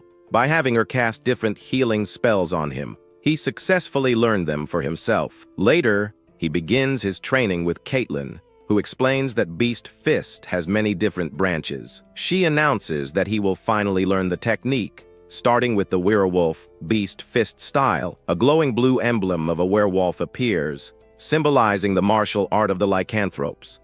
This specific style is the foundation for the more advanced Beast God Fist, making it a crucial lesson. Caitlin explains that the technique uses both internal and external aura, and today's lesson will focus on internal aura control. He closes his eyes as instructed, focusing his concentration as a blue and purple aura begins to glow around him. With intense focus, He successfully taps into his internal energy, feeling the flow of his own aura. He visualizes his aura, the very power of life, coursing through his hands and feet like lightning. This energy is infinitely close to the power of the soul, and when pushed to its limit, it can become one with it. As he masters this control, a system notification suddenly appears before him, announcing a new passive skill. He is surprised to see he has acquired Protagonist Body, a skill he has never heard of before. The skill's description reveals it greatly boosts training efficiency and unlocks new traits upon leveling up. He is completely shocked, realizing that he has just obtained another incredibly powerful, cheat-like skill. He compares it to the passive skills of his rivals, realizing his new ability is just as potent. He understands that this skill evolves, adding completely new functions each time it levels up. A confident and slightly wicked grin spreads across his face as he thinks about the possibilities. He clenches his fists, feeling an exhilarating thrill, believing this is the true power of a protagonist. Caitlin snaps him out of his daydream, scolding him for losing focus. He quickly apologizes for the distraction. She tells him it's time to learn Beast Fist properly now, and he eagerly agrees to her lesson. He successfully channels his aura, and a notification confirms he has acquired Beast Fist Level 1. His sister is amazed, remarking on how quickly and perfectly he executed the basic movements. The prince looks at his glowing hands, feeling a power so tangible it's like holding a weapon. Just as Caitlin is about to continue, a werewolf soldier rushes into the training area with an urgent look. He reports that something terrible has happened, catching both the prince and his sister by surprise. Their brother Chris appears and delivers the grim news that Kairam's entire unit has vanished. The siblings immediately gather around a large map on a table to assess the new, troubling situation. Chris concludes the enemy must have figured out their strategy, and Caitlin asks what their next move is. Chris points to a specific location on the map, explaining that it's the likely meeting point for the two enemy forces. The young prince analyzes the terrain and position, agreeing that the prediction is most likely correct.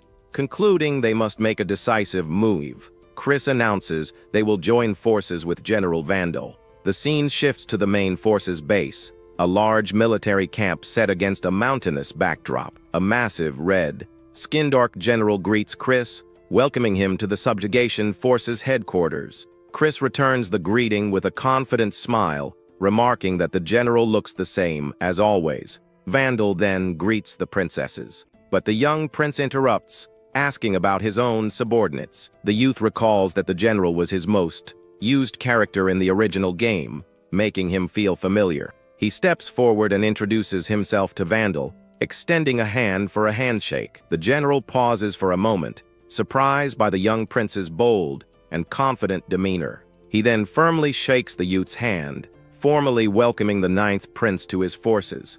Elsewhere, a mysterious woman with long white hair and mismatched eyes descends from a brilliant light. Her gaze is regal and intense, her presence commanding an aura of immense, almost divine power. She is met by another powerful figure, a woman clad in fiery red armor that radiates intense heat. The armored warrior is surrounded by flames, her own power seeming to rival that of the first woman. The two powerful women stare each other down, their auras clashing in a silent display of strength. The tension between them is palpable as they prepare for a confrontation of epic proportions. A young man, the prince, stands between them, a look of shock and disbelief on his face.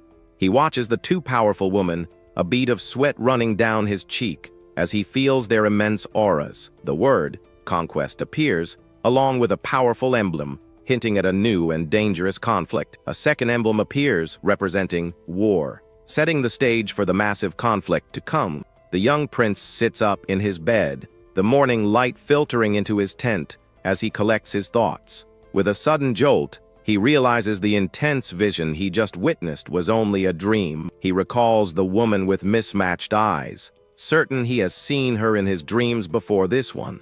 But he remains completely clueless about the identity of the mysterious woman in fiery red armor. Carrick calls out from the tent's entrance, telling the prince it's time to depart for the battle. The youth and his loyal orc subordinate leave the tent, and head out to join the main army. The camp is bustling with activity as soldiers carry supplies, preparing for the impending march. The prince goes over the battle plan, noting that he has been assigned to command the left wing. Vandal will lead the center, Chris and Caitlin the right, while the agile Dark Elves form a separate rear unit. Time seems to fly by as the combined forces begin their advance towards the enemy's position. The next thing he knows, he finds himself standing in the middle of a vast, chaotic battlefield. He is surrounded by thousands of allied soldiers, facing an equally massive enemy army across the field. General Vandal's voice rings out, ordering all soldiers to assume their combat positions immediately. With a grim and determined look, the general vows to teach their enemies the true meaning of pain. He raises his axe high and gives the final command, ordering all forces to charge forward. The enemy army, a horde of red orcs with shields and swords, rushes to meet their advance. The enemy chieftain watches the charging army with a sinister and mocking smile on his face. As he calls them foolish, a massive explosion suddenly erupts in the middle of Vandal's forces. The general looks on in complete shock, completely unprepared for such a devastating and unexpected attack. The orc general stands frozen in shock, his eyes wide as he processes the devastating surprise attack. Towering behind the enemy lines, a monstrous swamp mammoth with glowing red eyes reveals itself as the source. Vandal recognizes the terrifying beast with a look of pure dread, his voice trembling as he names it. More magical explosions continue to detonate within the ranks of the allied forces, spreading chaos. The battlefield is engulfed in fire and smoke as countless soldiers are sent flying by the relentless barrage. The initial charge has been completely broken, turning the battlefield into a scene of utter destruction.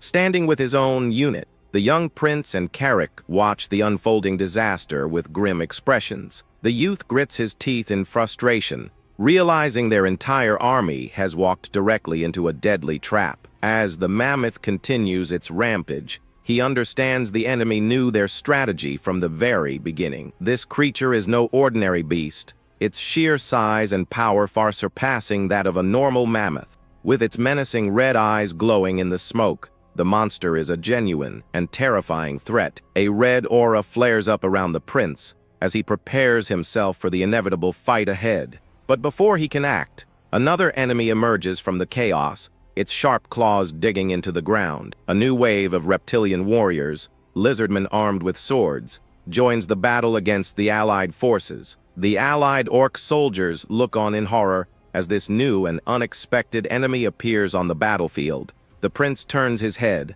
his eyes widening as he sees the lizardmen charging toward their position. The reptilian soldiers tear through the disorganized ranks, adding to the ever-growing chaos. A ferocious lizard man leaps directly toward the prince, its mouth open in a terrifying roar. The creature swings its weapon down with deadly force, aiming to strike the stunned youth. Carrick's voice suddenly roars, warning everyone to snap out of it before they are all killed. The prince quickly snaps back to reality, realizing this is a real battle and not just a game. On the right flank, Chris fights fiercely, realizing the enemy knew their plans all along.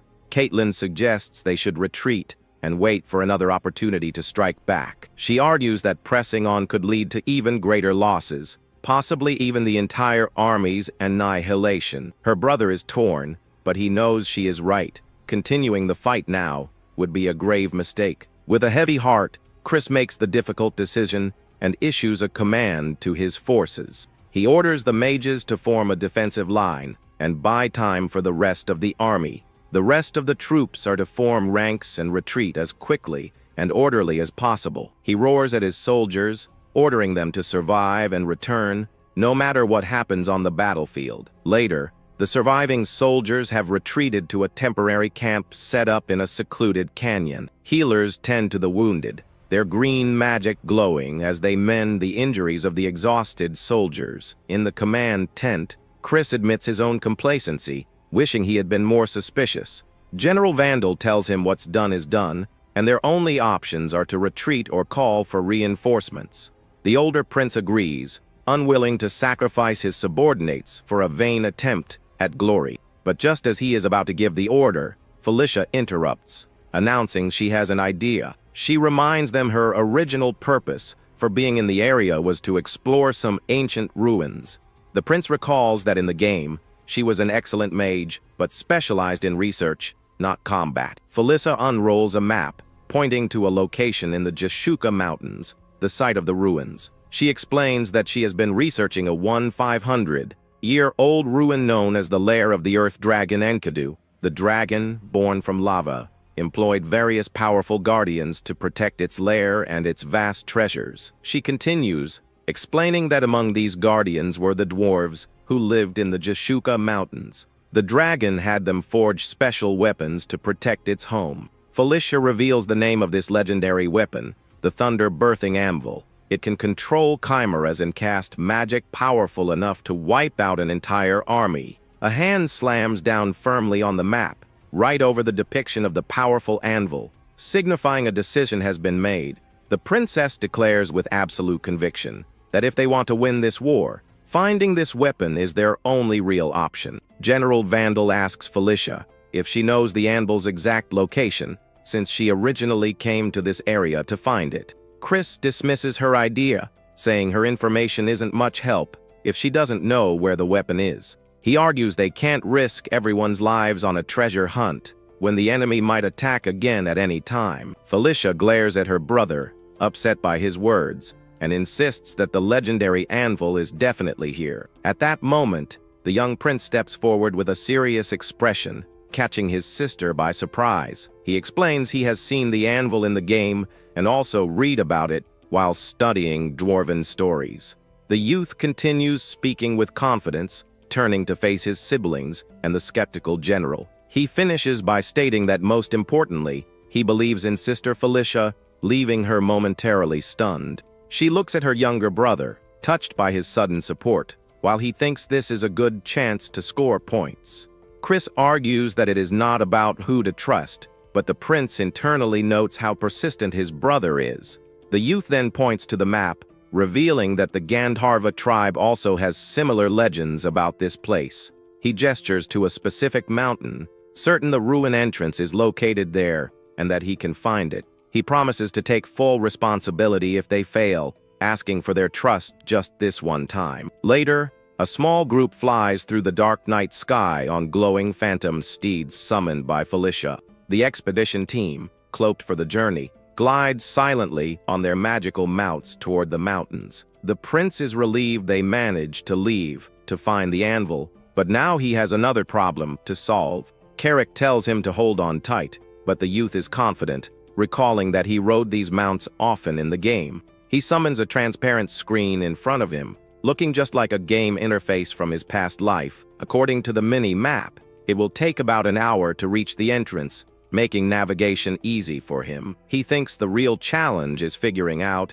how to guide the others to the location in a natural way. The prince concentrates, trying to think of a convincing excuse to lead the group without revealing his secret. He decides he just needs to come up with a plan before they arrive, confident that it will all work out somehow. He then blurts out a complex reason about portal maps and terrain features, claiming he can find the location that way. His companions stare at him in stunned silence. The youth internally wonders if his absurd excuse actually worked.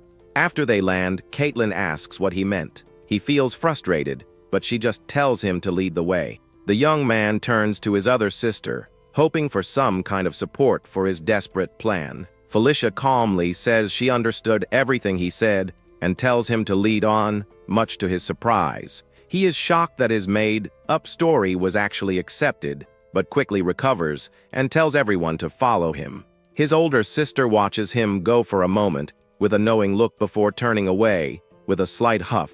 After following him for some time, Carrick points out that they have arrived at a dead end. The entire group stands before a massive, solid rock cliff that completely blocks the path forward. The orc questions if the prince really knows where the entrance is. The youth just gives him a confident smirk. His loyal subordinate looks confused when the young man asks when he ever mentioned going to the entrance. The prince then turns to Caitlin, asking if she can break through the rock wall, startling her.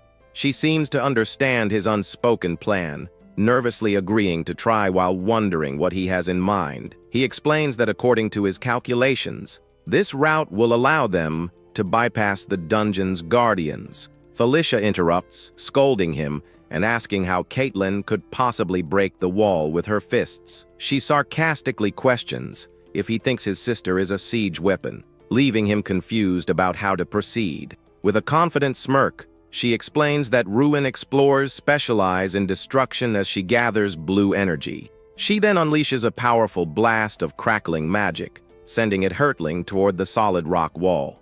The magical energy slams into the cliffside, resulting in a massive explosion that echoes through the canyon. Felicia looks on in disbelief, stunned when she realizes that her powerful magic had no effect on the rock wall. But once the dust clears, a large chamber is revealed, making her wonder if they really found it so easily. The group enters the ancient hall, where Carrick asks about a dome in the center, and the prince confirms it holds the anvil. The orc suggests breaking the dome, but the youth advises against it, warning that they could damage the precious artifact inside. Felicia agrees with him, concluding there must be a specific mechanism designed to safely open the protective barrier. She then turns her head, her sharp eyes noticing something else about the large, silent chamber they are in. The young prince points out the statues look odd, as 3 of them are holding weapons while 6 are empty-handed. Caitlin realizes they must give weapons to the remaining statues, but her brother says the solution is not that simple. He explains that the armed statues hold dwarf-made weapons, meaning they need to find more of them to solve the puzzle. Just as they wonder where to get such items, the prince reveals he has exactly 6 of them, leaving Felicia shocked. He internally recalls storing weapons he couldn't use in his inventory, feeling fortunate that they are now useful. He tells everyone he brought spares from a previous exploration, but Carrick is suspicious of how he carried so many. The youth internally curses the orc's sharp instincts before complaining about how heavy the weapons are. After he hands them out, the last of the 6 dwarf-made swords is placed into a statue's empty stone hands. The moment the final weapon is set, the eyes of the statue suddenly light up with a brilliant blue glow. A bright pillar of light then erupts from the center of the chamber, startling the entire group. They all watch in amazement as the protective dome slowly begins to retract and open on its own. The young prince stares with wide eyes, completely captivated by the legendary object being revealed before him.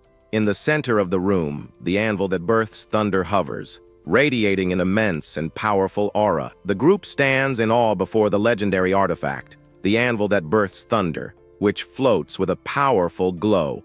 But Felicia explains there is one final procedure they must perform to properly operate the ancient device. She instructs the prince and Carrick to remain where they are while the others position themselves around the glowing disc.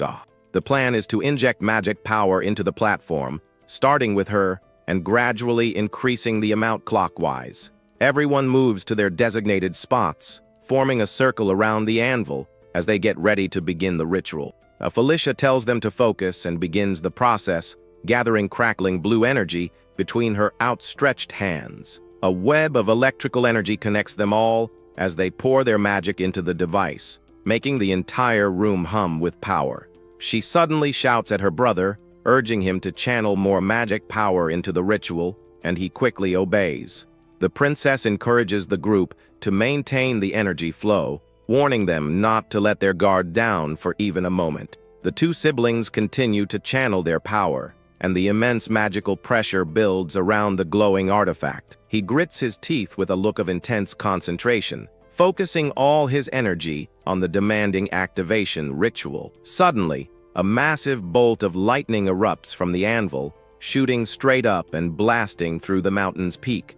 The bright flash of light fades, leaving the young prince disoriented as he finds himself in a completely different place. He is now in a vast fiery chamber, surrounded by the bodies of countless defeated dwarven warriors. The scene is one of utter devastation, with the fallen dwarves stretching out as far as the eye can see.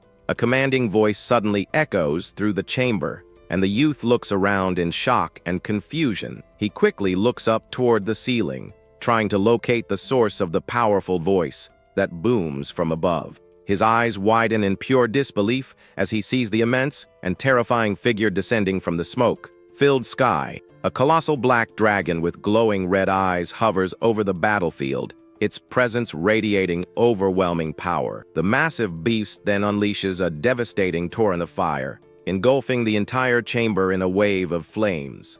The dragon's voice booms in his mind, commanding its servants to guard the great nest of Enkidu. The massive beast orders him to block the path that connects the demon and human realms. Its final command is for him to become the gatekeeper, a solemn and heavy responsibility.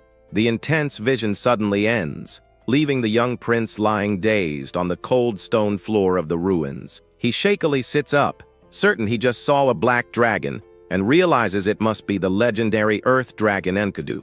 A voice calls out to him, and he looks up to see his sister Felicia asking if he also saw the vision. She describes seeing a huge black dragon with lava flowing through its body, confirming his experience. Carrick then admits he saw the dragon too, leading the prince to realize they all shared the same mysterious vision. Felicia confirms this, though she admits she does not know what it means for them or their mission.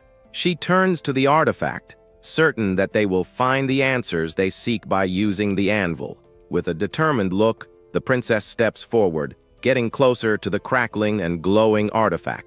But as she reaches for it, a sudden burst of dark purple energy erupts from her body, surprising everyone. The dark energy quickly engulfs her, and she seems to be in immense pain as she struggles against its power. Her face is contorted in agony as the powerful, dark aura rages uncontrollably around her. The prince cries out her name in alarm, watching as the volatile energy intensifies and overwhelms her completely.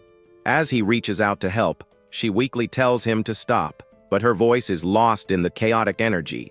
He grabs her hand anyway, trying to pull her back, but is immediately caught in the powerful dark aura himself. A massive explosion of violent purple energy erupts from the two siblings and the anvil, flooding the entire chamber. Their companions can only watch in horror, shouting their names in desperation as the blast consumes them. The prince screams in agony as the uncontrolled power surges through him, threatening to tear him apart. A single word echoes in his mind: conquer, as he is consumed by the earth dragon's immense magic power.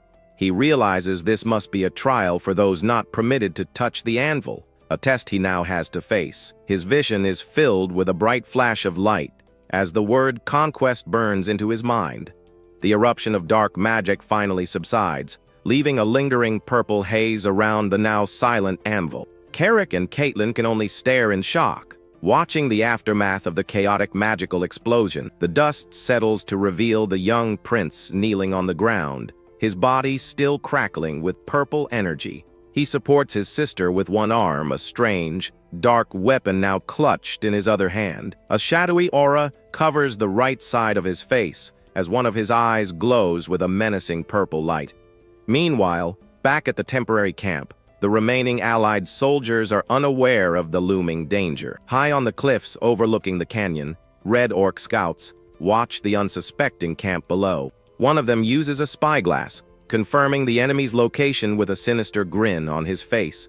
He mockingly laughs at the foolish soldiers, confident that their hiding spot has been completely exposed. He then turns to his superior, asking if they should launch a direct and immediate attack on the camp. The powerful orc chieftain of the Red Lightning tribe, Yakuzan, listens to his subordinate's report. He gives the order for all of his warriors to prepare for battle, declaring it is time to clean up the remaining trash. Suddenly, the Allied soldiers in the camp look up in alarm, startled by a strange sound from above. A barrage of fiery meteors rains down from the night sky, heading straight for their vulnerable position. The camp is immediately engulfed in a series of massive explosions as the magical attack devastates the area. From the cliffs, a massive army of red orcs and war mammoths begins its descent toward the burning camp.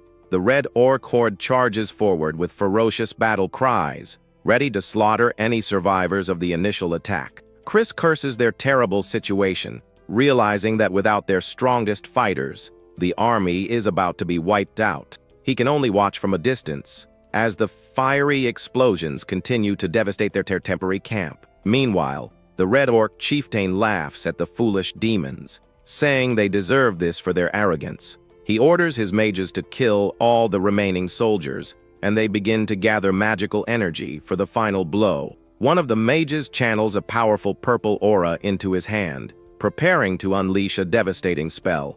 But he suddenly stops in confusion, looking down in shock as he finds himself completely unable to move his hands. At that moment, the swamp mammoth is enveloped in the same purple energy, its eyes glowing with a menacing light. The charging Red Orc warriors on the ground halt, confused as to why their own forces have suddenly stopped. The massive beast then turns on its own army, unleashing a devastating magical blast upon the unsuspecting orcs. The chieftain watches from the cliffs, his triumphant expression turning to one of utter disbelief and confusion. He roars in anger, demanding to know what is happening and why their own war beast is attacking them. Back in the canyon, Chris watches the mammoth turn on the enemy, just as bewildered by the sudden turn of events. He stares in utter shock, trying to process this unbelievable and fortunate development on the battlefield. A sudden thought strikes him as he stares at the purple aura, realizing the prince must have found the anvil. Back in the ruins, the prince is kneeling, crackling with purple energy, and holding a dark, powerful weapon. He continues to support his unconscious sister, the newly acquired hammer glowing ominously in his hand. He recognizes it as the Thunder Hammer, the legendary weapon that is meant to be paired with the anvil. A dark elf helps Felicia to her feet and tells the young prince that it seems the dragon Enkidu has chosen him. The youth is completely stunned by her words, looking up in disbelief, unable to process the revelation. His sister then tells him he needs to use the hammer, as the entire group watches him, waiting for his next move. He now understands that the dragon's magic power has taught him how to properly wield the hammer. He recalls the intense trial where he was conquered and forced to submit to the overwhelming power of the anvil. The very concept of conquest was burned into his mind, changing his understanding of true strength. He now realizes that to conquer is to dominate, and to dominate is to rule, which is the true purpose of the anvil. With this newfound knowledge, he confidently raises the dark thunder hammer, its purple energy crackling around him. A confident smirk spreads across his face as he decides his first act will be to dominate the swamp mammoth. He then strikes the anvil with the hammer, unleashing a massive wave of purple energy that surges out from the ruins. On the distant battlefield, the swamp mammoth roars as it becomes enveloped in the same powerful purple aura. The massive beast immediately turns on its own army, unleashing a devastating attack upon the unsuspecting Red Orcs. The enemy soldiers scream in terror and confusion, completely unprepared for the sudden betrayal of their war beast. Chaos and destruction spread through their ranks as the controlled mammoth continues its relentless rampage. The Red Orc chieftain watches from the cliffs, his face a mask of disbelief as he sees his forces being decimated.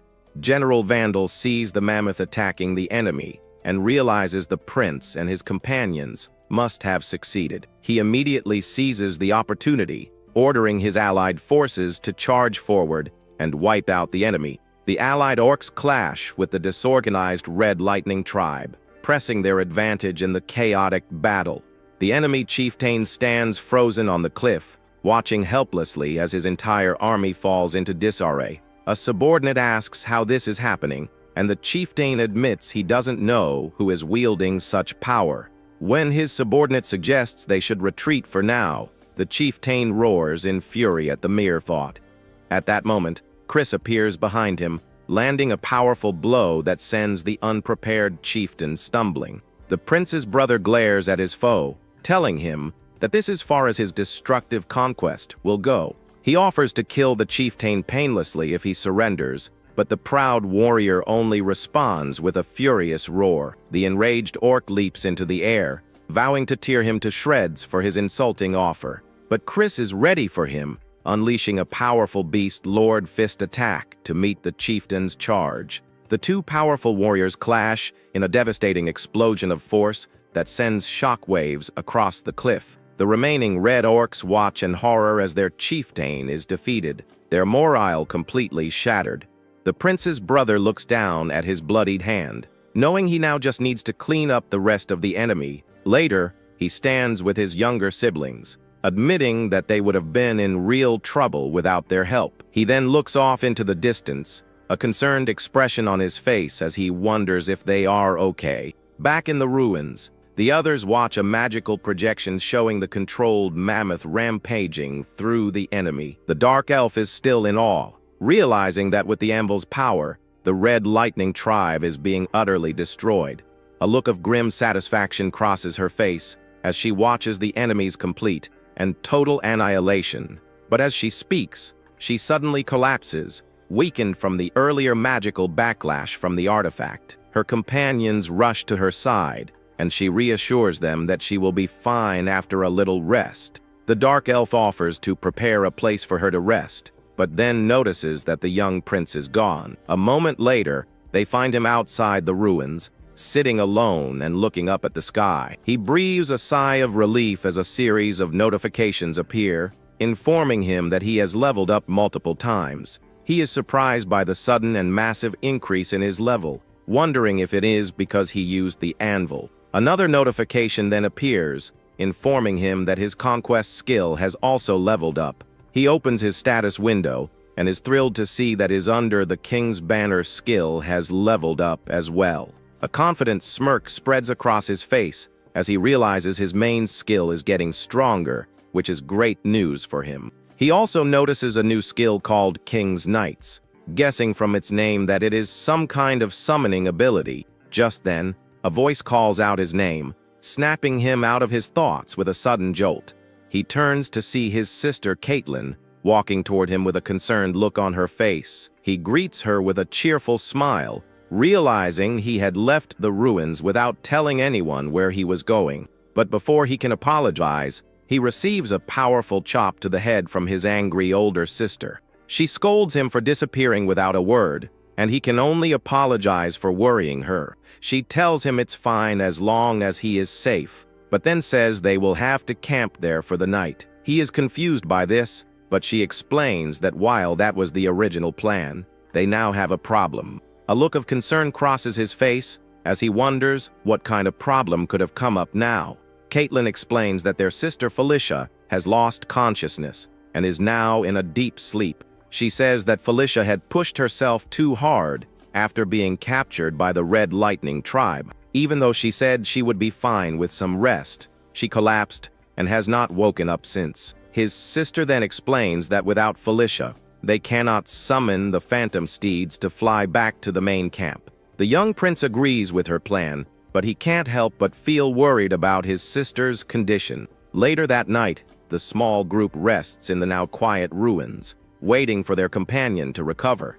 The prince notices that his health has fully recovered, likely due to the massive level up he just received. He is surprised that he is not tired at all and wonders if he will have to wait like this until morning. A sudden thought then strikes him as he looks around the ancient and mysterious chamber they are in. He remembers that they are inside a ruin, which means there must be hidden treasures and weapons deeper within. Of course, he also knows that such treasures will be protected by all sorts of dangerous traps and powerful guardians.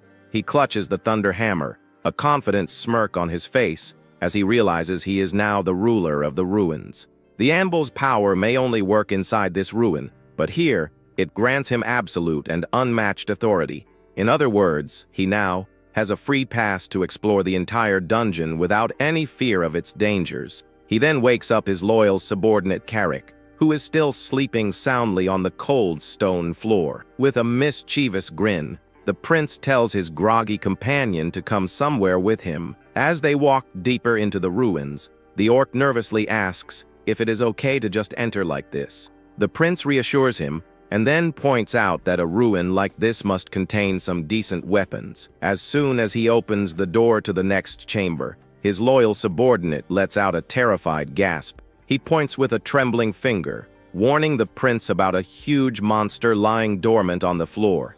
The youth calmly explains that it is an arc golem in the form of a griffin, one of the dungeon's powerful guardians. He internally notes that if they had entered normally, they would have likely been killed by this powerful creature. Carrick admits he would rather not fight something so menacing, but the prince just teases him for being a coward. A moment later, the orc's fear turns to excitement as he finds a massive treasure vault filled with riches. He holds up a piece of golden armor, exclaiming that it looks like a high-quality piece of equipment. The prince agrees, noting the faint magical aura and confirming that it is indeed a powerful magic armor. He then asks his loyal subordinate if he wants to take it, much to the orc's delighted surprise. With a smile, the young man says it is too big for him anyway, and Carrick gratefully accepts the generous gift. The prince then picks up a handful of ancient gold coins, deciding to store all the useful items in his inventory. He tells his companion to take anything else he wants as he continues to look around the vast treasure room. As he scans the room, his eyes suddenly fall upon a large, ornate chest, and he wonders what it could contain. He opens the chest, but finds nothing inside except for a single, small button at the bottom. He presses it, and a section of the far wall suddenly begins to glow and retract with a low rumble.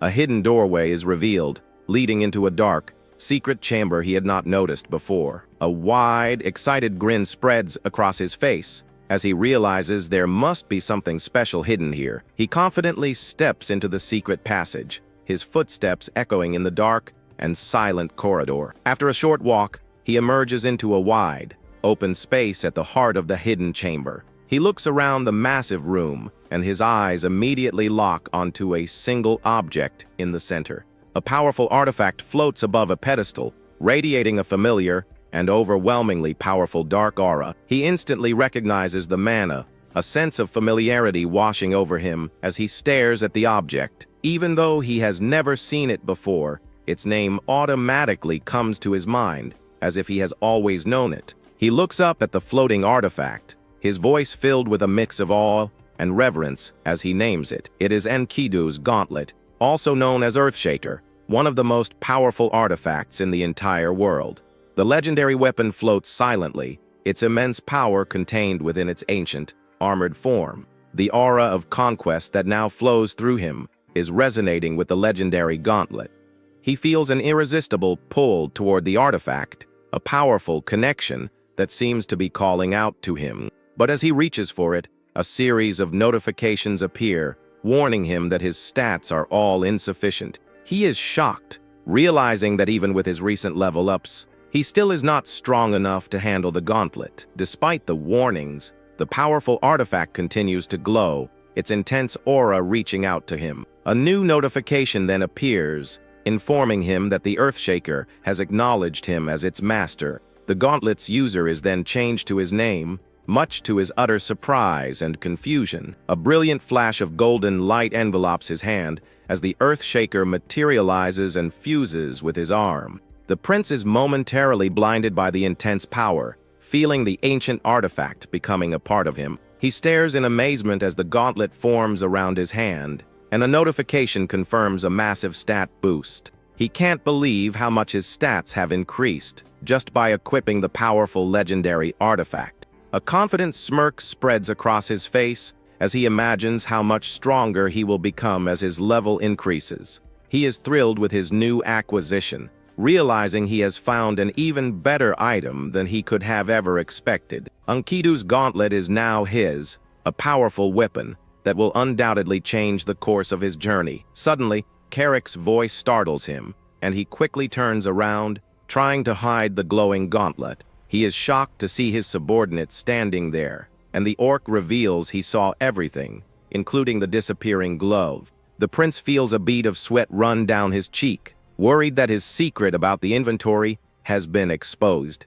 But Carrick just tells him not to worry, understanding that it would be troublesome if others found out. With a reassuring grin, he promises to keep the prince's secret, even if a knife is held to his throat. The youth is touched by his subordinate's loyalty, and Carrick then asks if they are ready to head back. The prince agrees, a mischievous smile on his face as he thinks about the amazing treasures they have found. He feels a sense of accomplishment and excitement as he and his loyal companion prepare to leave the secret chamber.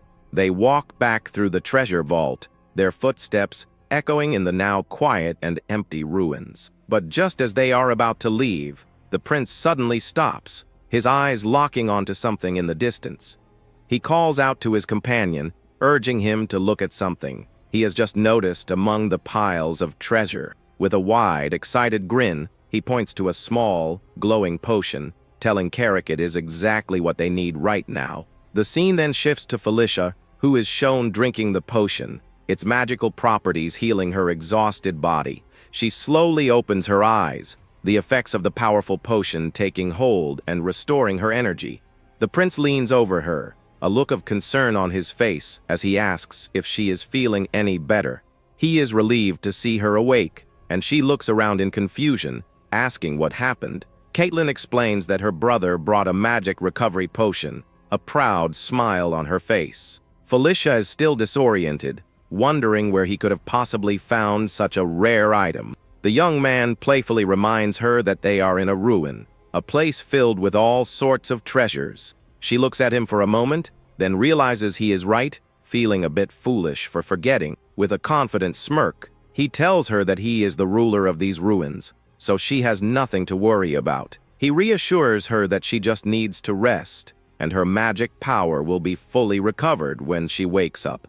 The prince is surprised when she suddenly thanks him, her voice soft and her cheeks slightly flushed.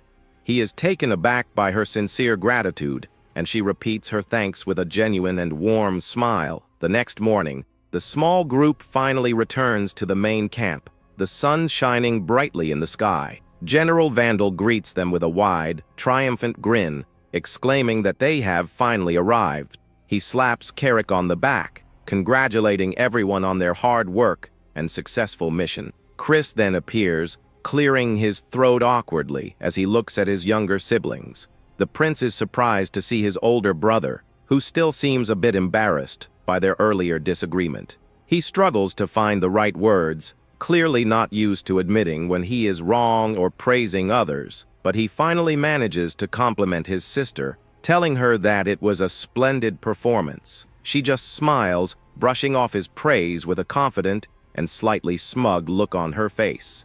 The young prince watches their heartwarming interaction, a genuine and happy smile on his face. Chris tells them to rest well, saying he will handle the finishing touches, but the prince is confused. The older brother explains that remnants of the enemy tribe are still scattered around the area. The youth considers this, thinking to himself that it sounds like he is about to get a 2-week vacation, but his sister Caitlin suddenly grabs him, angrily telling him that it is certainly not a vacation for him. She then says with a sly smile that her younger brother has things he needs to do with her instead. The young prince is caught off guard as a powerful blue aura blast slams directly into his hands. His sister's fist, crackling with raw energy, connects with immense force, sending a shockwave through the air. She shouts his name, warning him to pull himself together, or he will suffer the consequences. He collapses to the ground, completely exhausted from the relentless assault,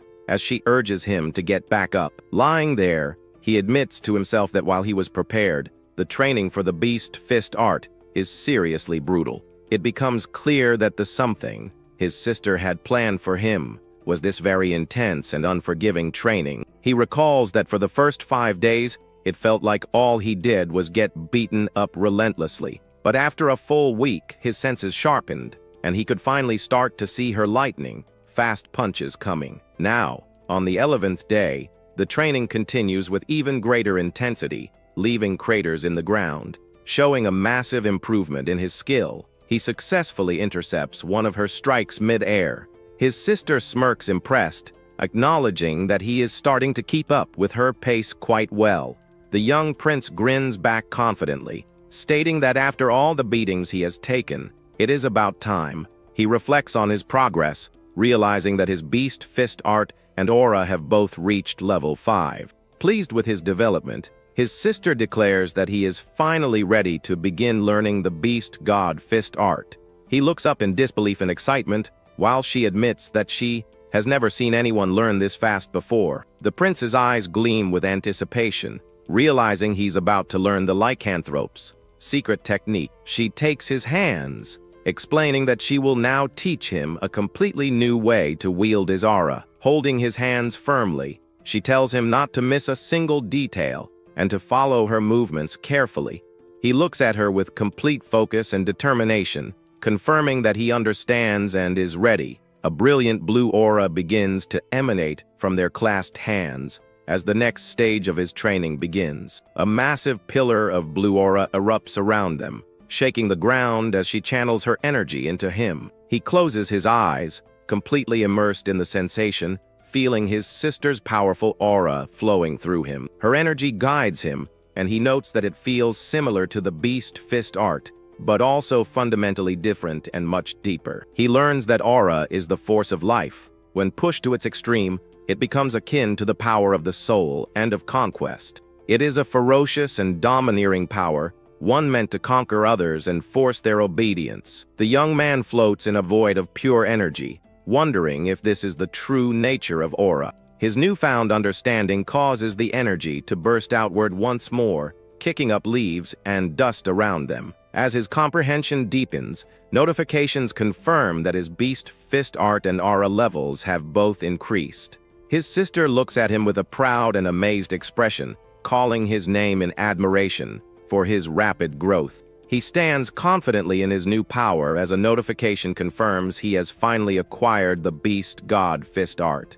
Looking at his hand, he considers his two new powerful assets, the beast god fist art and his earthshaker gauntlet. He clenches his fist, feeling a surge of power as the aura responds instantly to his will, forming sharp points. The prince and his sister stand facing each other as the powerful energy now swirls calmly around them. Another notification appears, showing he has reached level 14. He smiles, feeling stronger than ever before. He declares that this is where his journey truly begins, while Carrick watches silently from the trees nearby. The loyal orc observes his master's incredible growth with a stoic and satisfied expression on his face. The scene then shifts to the next morning, with the sun rising brightly over their military encampment.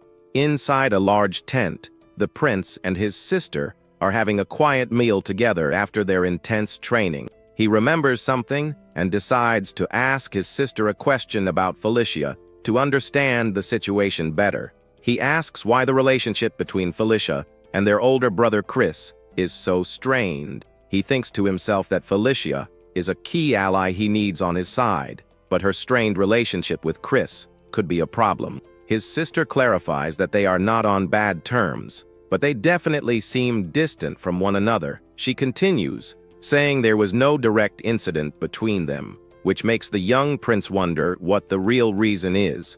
She hesitantly suggests it has something to do with Chris, and someone named Sylvan, a name that surprises her brother.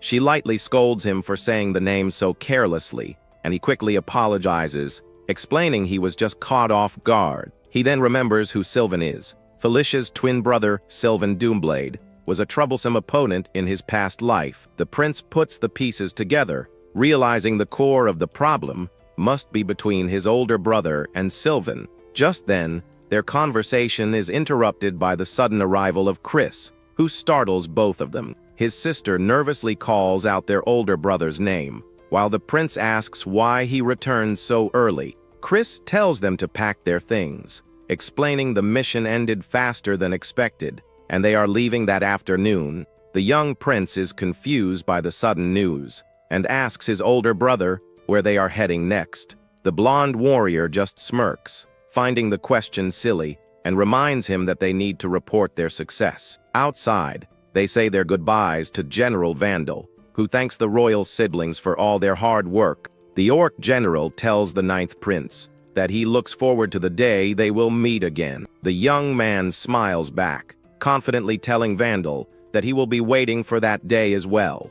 With the farewells concluded, Chris asks if everyone is ready to leave, and his younger brother confirms. The older brother then announces with a determined grin that their destination is the Demon King's castle. The scene shifts to a massive, dark castle, its Gothic spires reaching into a blood-red sky. Inside a vast throne room, a lone, powerful figure is seated on a throne, shrouded in shadows. The figure is revealed to be the Demon King, silently waiting with an overwhelming presence. The journey back to the Demon King's castle is a relatively simple one, as the group travels swiftly through the dark forest. Their plan is to reach a special teleportation circle capable of long-distance spatial leaps to return directly to the castle.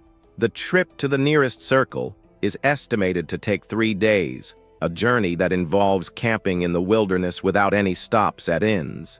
As they settle down for another night under the open sky, the prince feels a little nervous about arriving at the palace the next day. He thinks about the current political climate, which is dominated by 3 main factions vying for power. The first is led by the second prince, Zephy Radnaros, who is known as the Demon King's second son and his worst enemy. The other 2 major players are the first prince, Michael Radnaros, and the fourth princess, Anastasia Nekrian. In the intense struggle for the throne, birth order means nothing, as only those with great achievements and superior ability can rise to the top. He knows that Baikal and Zephyr are full brothers who inherited immense strength from their mother's side, the Draconian clan. The prince considers that the more moderate Baikal would probably be a better heir, but he knows such a choice is ultimately meaningless. He is certain that after he arrives at the castle, the entire power structure is going to change forever. Because of what he knows is coming, the young man resolves to prepare for every possible eventuality. His primary goal is to raise his level enough so he can finally wield the full power of his Earthshaker gauntlet. He decides to utilize his new strength by activating his King's Knights skill, and a notification confirms a knight order has been created. He is surprised to find that the skill functions like a guild system, complete with buffs, training, and a summoning ability. Covering his mouth in shock, the young man realizes that this is a seriously overpowered skill. He excitedly wonders how strong it will become as it levels up, but his thoughts are interrupted when an orc finds him. A green-skinned orc named Karik yells at the prince, asking why he is still awake when he needs to sleep for their early departure. The guard urges him to hurry back to camp, but the prince just smiles, thinking that Karak has shown up at the perfect time. With a mischievous glint in his eyes, he asks the orc if he would like to participate in a little experiment. Karak, looking nervous and sweaty, stammers as he asks the prince what he wants from him. Under the bright moonlight, the young prince addresses the orc warrior by his full title. A glowing golden sword materializes from thin air, shimmering with a holy light. The prince taps Karak on the shoulder with the flat of the blade, formally appointing him as his knight. A brilliant white light envelopes the orc, who is shocked by the sudden surge of power flowing through him. He tells the prince that the feeling is strange, but not in a bad way. The orc warrior declares that his loyalty towards his master has risen, and a notification confirms his new status as Knight Commander. The young prince is thrilled, realizing his new skill is working exactly as he had hoped. Karak, however, is bewildered by the sudden overflow of strength and asks what is happening to him. With his eyes sparkling, the prince grabs the orc and asks if he wants to become the strongest of his kind. He promises to raise Karak into a mighty orc emperor, one who could even stand toe-to-toe with the dragon race. The orc guard, concerned by his master's sudden strange behavior, asks if he is feeling unwell. The scene shifts to a tall, ancient stone tower standing alone amidst a lush green forest. The group finally arrives at the teleportation circle, a large glowing platform inscribed with magical runes. Chris turns to his siblings, asking if they are ready to depart for the Demon King's castle. The 9th prince looks up at his older brother with a calm and determined expression. The entire group steps onto the platform, and a bright blue light begins to emanate from the teleportation circle.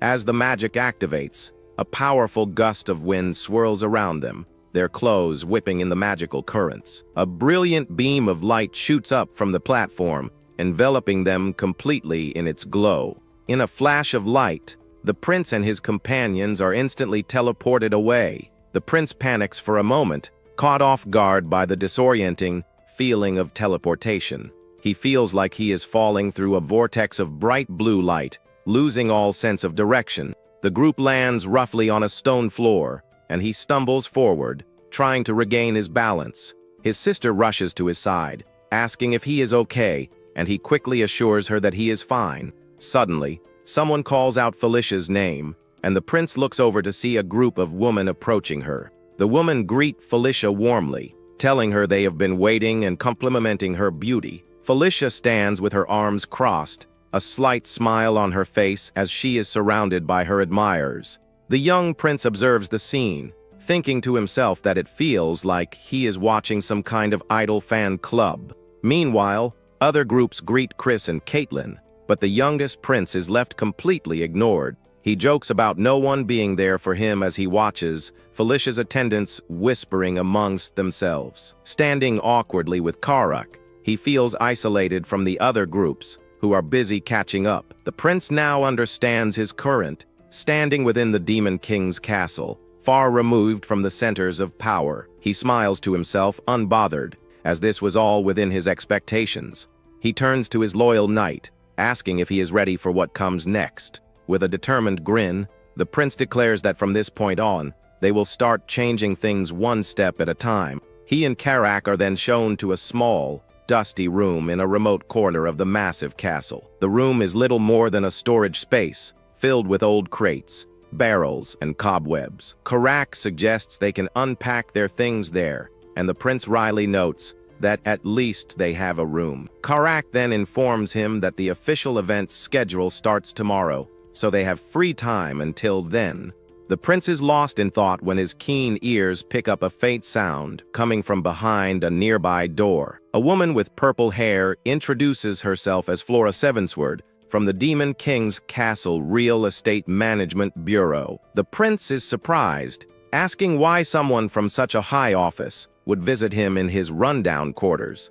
She explains that his public merit level has increased, making him eligible to choose a new, better residence. He then finds himself at the Office of Public Merits, where he is greeted by an official named Isabella. He confirms with her that he can receive a new residence, and the Lamia-like woman tells him he is in the right place.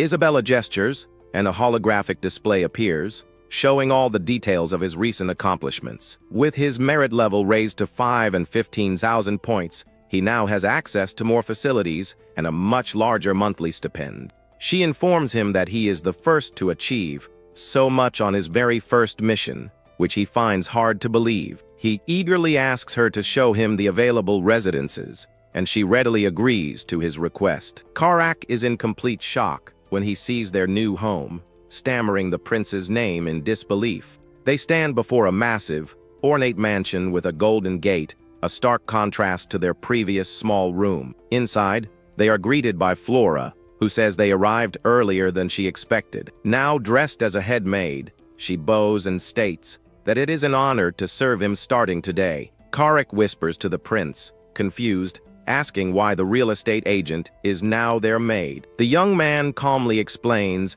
that he hired her using his accumulated merit points. He tries to explain the system to his knight, but Karak just thinks his master is talking nonsense again. The next day, the prince and Karak are getting ready for the official event in their new mansion.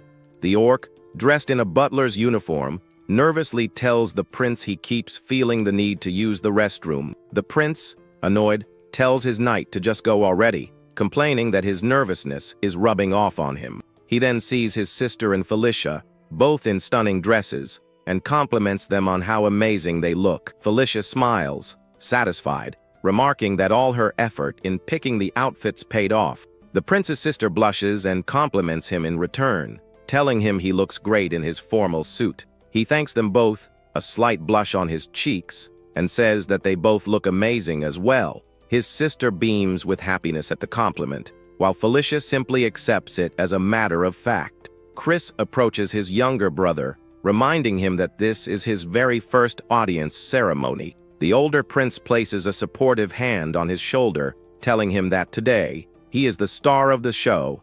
The young prince looks at his brother with newfound confidence, ready to face the challenges ahead. As he walks towards the throne room, he knows that some might dismiss his achievements as mere luck, but he is determined to prove them wrong, confident that soon, everyone will have their eyes on him. He plans to make everyone re-evaluate the worthless prince they once dismissed, as he confidently walks forward. The grand throne room is filled with courtiers and nobles, all gathered to witness the ceremony. Chris kneels before the throne, announcing his presence as the seventh prince before the great ruler. The Demon King sits silently on his golden throne, his imposing figure casting a long shadow over the room. A close-up reveals the stern and powerful face of Demon King Mitra, a ruler with immense authority. An attendant announces that they will now report the achievements of the princes and princesses. The young prince looks at his father, the man known as Demon King Mitra, and a sudden realization hits him.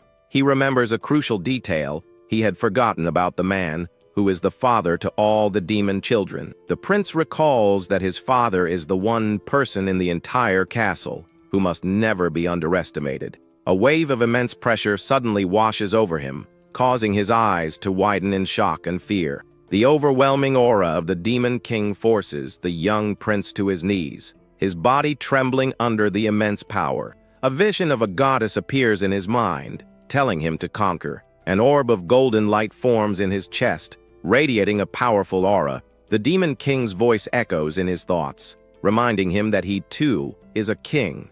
The prince struggles against the immense pressure, determined to overcome even his father's powerful gaze. Gritting his teeth, he fights to subdue the suffocating pressure under his own will. He rises to his feet, enveloped in a brilliant golden light that pushes back against the darkness. With his eyes glowing, he fully embraces his own power of conquest. The Demon King looks down at his son with a hint of surprise and approval. Breaking the suffocating silence, the ruler calls out the ninth prince's name. The prince looks up, sweat dripping down his face as he meets his father's gaze. He remains on one knee, his body still trembling but his spirit unbroken. The Demon King tells his son that he looks forward to seeing his future achievements. The entire court is stunned into silence, completely shocked by what they just witnessed. They all wonder why the Demon King would single out the ninth prince, who has always been overlooked. It was a simple statement of expectation, but it was one no one had ever heard from the ruler before. That simple phrase, coming from the Demon King himself, made it an invaluable declaration of recognition. The prince looks up with renewed determination, vowing to live up to his father's expectations. He finishes his first audience, leaving a powerful and lasting impression on everyone present. Back in his mansion, Karak frantically tries to wake the prince up from a deep sleep. The orc hands him a letter, explaining that it just arrived from the Office of Public Merits. Karak impatiently asks the prince to read the letter out loud, but the young man is still processing the news. He explains that his father, the Demon King himself, has given him a personal mission. Later, he discusses the mission with his siblings, revealing it is a monster extermination task to subjugate the Cassius herd. His sister recalls that she and Chris went to the Inger Plains for training once, and that subjugating the Cassius herd is almost an annual event. She says she would go with him, but they have their own schedules to follow, though she is confident her brother can manage on his own. The young prince listens quietly as his siblings discuss his mission. Chris warns his younger brother that from now on, people in the castle will start paying close attention to him. He explains that some will try to get closer to him, drawn by his newfound favor with the king. Others, however, will become wary of him, seeing him as a new rival in the endless power struggles of the court. The prince understands, knowing that even the powerful Prince Zephyr was never addressed by name during an audience. Chris offers his full support, telling his brother to ask for help anytime he needs it, which the younger prince gratefully accepts. The older brother also tells him to see Felicia before he leaves, as she has something to give him. Felicia explains that he will need good mounts to travel through centaur territory and offers him 2 large lizard-like creatures. The prince thanks her for the mounts, appreciating her thoughtful gift. She then hands him a small, unexpected item, and he wonders what else she could be giving him.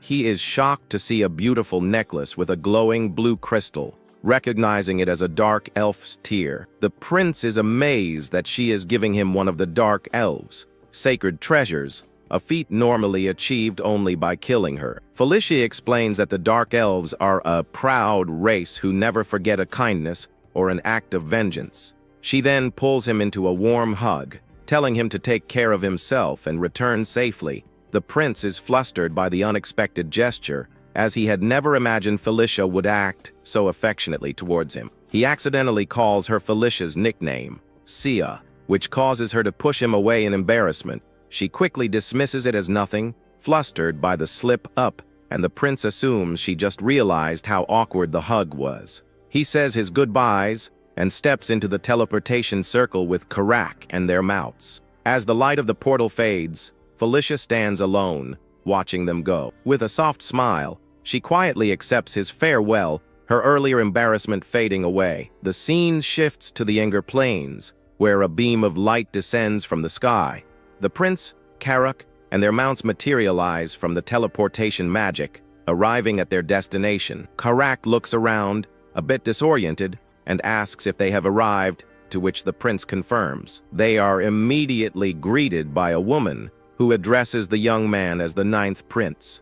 She introduces herself as Karma, a ranger who has been assigned to be their guide for the mission. The prince introduces himself in return, observing that she has the upper body of a human and the lower half of a beast. She bows respectfully, honored to be in his service, and he correctly identifies her as a member of the satyr race. With the introductions complete, Karma suggests they get moving right away. The group travels across the vast, arid plains, their mounts kicking up dust as they run. Karma explains that it will take at least 2 days to reach the center settlement, and she plans to travel with few breaks. The prince asks if there are any other soldiers with them, and she explains it's just the 2 of them for now due to the mission's urgency.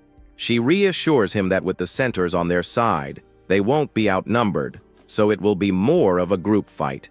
The prince considers this, realizing that the real problem will be their choice of weapons for a potential mounted battle. As they ride, he thinks to himself about their strategy and equipment needs. Suddenly, a strange sound catches his attention, and he tells Karma to hold on while he investigates. Out of nowhere, a massive claw, like a tack, tears through the ground, heading straight for the group. Karma quickly dodges out of the way, her senses on high alert. She looks on in disbelief, a bead of sweat running down her face as she realizes what is happening. From a nearby cliff, she spots the Cassius herd charging towards them, wondering how they were found so soon. A pack of monstrous, shadowy wolves with glowing eyes and sharp teeth rush towards their prey. A terrified centaur screams as one of the beasts lunges at him, its fangs bared. The centaur cries out in fear, completely defenseless against the sudden and ferocious attack. Before the wolf can land its attack, a lizard-like mount leaps in, carrying another centaur to safety. The wolf's attack misses its target, crashing into the ground with a powerful impact. The rescued centaur looks around in confusion, while the prince calmly sits on his mount, observing the scene. The prince smirks, noting that the welcoming party seems to have arrived earlier than expected. He clenches his hand, and the Earthshaker gauntlet materializes in a brilliant flash of golden light. Unfazed by the ambush, he declares that he was itching for a fight anyway. The rescued centaur asks who he is, and the prince confidently challenges the monstrous wolves to attack him. The alpha of the pack lets out a ferocious roar, its eyes glowing with a menacing red light. The massive wolf charges forward, its speed and power far greater than the others. The prince grins, identifying the charging beast as the boss of the pack. Karma and Karak rush to his side, scolding him for dashing in alone and warning him of the danger. He tells them he is fine, and to just watch quietly as he prepares to face the alpha wolf head-on. He leaps into the air, ready to test the beast god fist. With his gauntlet glowing, the prince meets the charging alpha wolf head-on. The massive beast lets out a deafening roar, its sharp fangs ready to tear him apart. The prince channels his energy into his fist, his eyes glowing with determination. He unleashes a devastating attack called the Fist of Explosion, a powerful blast of concussive force. Karak and Karma watch in stunned silence, completely shocked by the prince's incredible power. The attack lands directly on the alpha wolf, causing a massive explosion that sends blood flying everywhere. The prince stands over the fallen beast, his glowing gauntlet still crackling with residual energy, The other wolves in the pack stare in disbelief, their alpha defeated in a single, devastating blow. They whimper in fear and quickly retreat, their morale completely shattered. The prince looks at his gauntlet, wondering if it amplified his aura to produce such a destructive attack. He smiles, realizing that the power is almost on par with his sister, Caitlin. The rescued centaur thanks the prince for saving him, amazed that he took down a Cassius with one strike. The centaur introduces himself as Swift Wind and offers to guide them to their settlement. As they travel, the prince's gauntlet absorbs a purple orb of energy from the defeated wolf. They finally arrive at the Angel Plains Centaur settlement, a large village of tents and yurts. Swift Wind explains that 4 centaur tribes dwell in the plains: Fierce Wind, Heavy Rain, and Rough Night. He tells them that the Raging Flame tribe is the most powerful, and their chieftain also serves as the high chieftain of all the tribes. A powerful-looking centaur with red hair and a beard greets them, welcoming them after their long journey. He introduces himself as Savage Eyes, the high chieftain of the centaurs. The prince recognizes the name, knowing that in his past life, Savage Eyes was a formidable enemy. Carrick whispers to the prince that the chieftain's glare is deadly, but the young man confidently introduces himself. The centaur chieftain looks down at him, his gaze sharp and intense. The prince, unfazed, asks for the chieftain's assessment of the current situation. Inside a tent, Savage Eyes explains that the situation is not good, pointing to a map on the table. He reveals that the Cassius herd has moved south much earlier than usual this year. Scouts are currently observing the area, though some believe a small part of the herd may have simply gotten lost. He declares that in 3 days, warriors from all 4 tribes will gather to crush the beasts. The prince remembers that in the game, Savage Eyes was an unrecruitable NPC, but he hopes things will be different this time.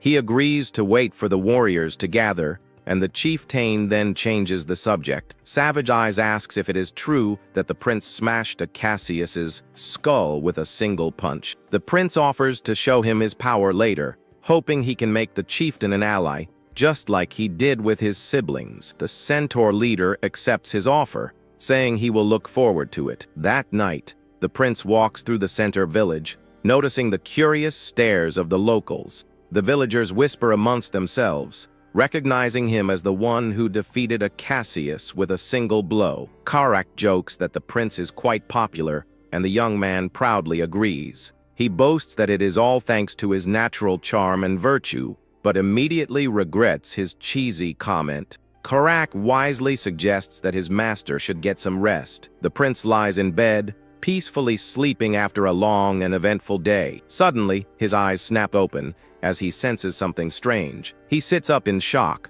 his Earthshaker gauntlet glowing with a bright green light as it absorbs more energy. He is confused, wondering when the gauntlet attached itself to his arm. A mysterious, blindfolded woman with green hair appears before him, calling him by his full name. She floats in the air, her presence ethereal and powerful, and tells him she requires his assistance. The prince, still in his pajamas, looks up at the strange woman and asks who she is. She introduces herself as the fragment of the Watcher Ankle. She then reveals her true name, Green Wind, as her blindfold disappears, showing her gentle green eyes.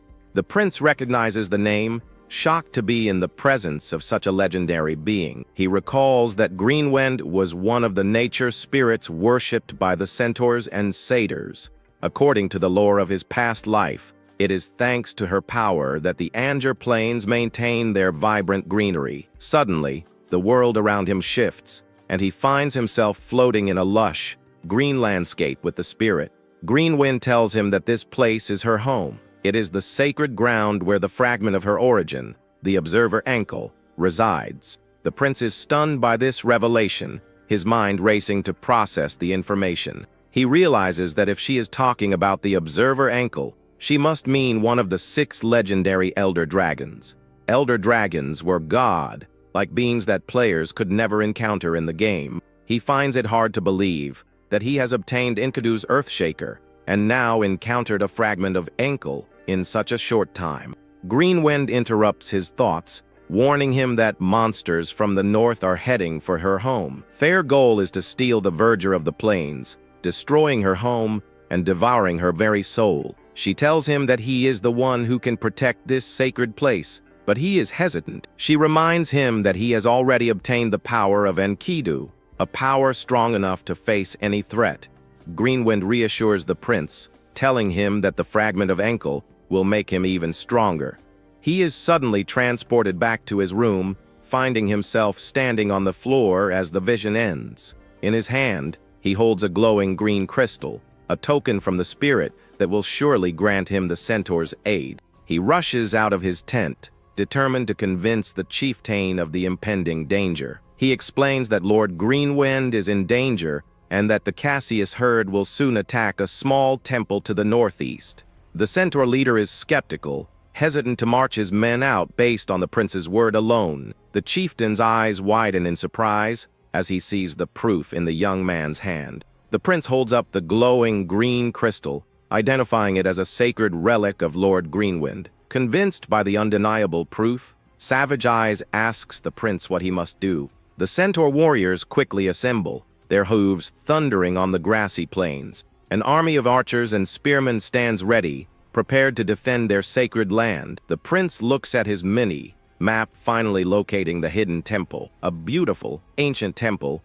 bathed in a soft green light, stands nestled in a clearing. One of the centaurs spots the temple and points it out to the chieftain. As they approach, they are horrified to see a massive horde of Cassius wolves already gathered before the temple. The prince wonders how the monsters could have possibly found Greenwind's hidden home. He realizes that there must be something else going on, a piece of the puzzle he is missing. The centaur chieftain notes that the number of enemies is far greater than he had anticipated and asks the prince for a plan. The young man recalls Greenwind's words that he must gain power from Enkel's fragment inside the temple. He tells the chieftain that he is going to the temple and orders them to keep the monsters at bay. The prince calls out to his companions, and they immediately respond, ready for his command. Savage Eyes raises his sword and rallies his warriors, ordering them not to let a single monster enter the temple. With a fierce expression, the centaur chieftain commands all units to prepare for battle. The centaur warriors let out a mighty war cry and charge forward to meet the enemy head-on. A line of archers takes aim, their bows drawn and ready to unleash a deadly volley. A shower of arrows rains down on the charging Cassius herd, piercing through their tough hides. The centaur infantry, with their swords and spears ready, clash with the front lines of the monster horde. A warrior leaps into the air, gracefully cutting down two wolves with a single, fluid motion. Karak reminds the prince of their objective, and the young man confirms they just need to get to the temple. His loyal companions vow to clear a path for him through the chaotic battlefield. Karak lets out a fierce battle cry, swinging his massive axe with incredible force. He carves a path through the wolves, his powerful strikes sending them flying. The prince watches his team, impressed by their skill and teamwork as they fight their way forward. They are almost at the temple, but the prince's path is suddenly blocked. A massive wooden club swings down towards him, catching him completely by surprise. The attack is incredibly fast and powerful, launched by a giant, muscular beast. The prince is sent flying from his mount, unable to dodge the devastating blow. A massive minotaur-like creature lets out a triumphant roar, its eyes burning with rage. The beast stands over the fallen prince, ready to deliver the final blow. The young man curses himself for letting his guard down, knowing he is in a very dangerous situation. Just as the Minotaur is about to strike, Carrick intercepts the attack with his axe. The prince looks up to see his loyal knight standing over him, asking if he is all right. Karak tells his master to get up, reminding him that it is still too early to be sleeping on the job. The massive orc heroically stands between the prince and the Minotaur, ready to defend his master. He lets out a grunt of pain as he struggles to hold back the powerful beast. The prince smirks, teasing his knight for putting on a cool act, but already being at his limit. He raises his hand and casts a powerful buff, yelling under the king's flag. A brilliant golden light envelopes Carrick, and he lets out a powerful roar as he is filled with newfound strength. With his knight now empowered, the prince declares that the real attack is about to begin. Karak, now glowing with golden energy, easily overpowers the minotaur, sending it staggering back. He lets out a mighty war cry, his voice echoing across the battlefield as he unleashes his full power. The minotaur roars in pain and shock as Karak's relentless assault overwhelms it. With a final powerful swing of his axe, the orc brings the massive beast to its knees. He raises his axe high and brings it down, smashing the ground with immense force.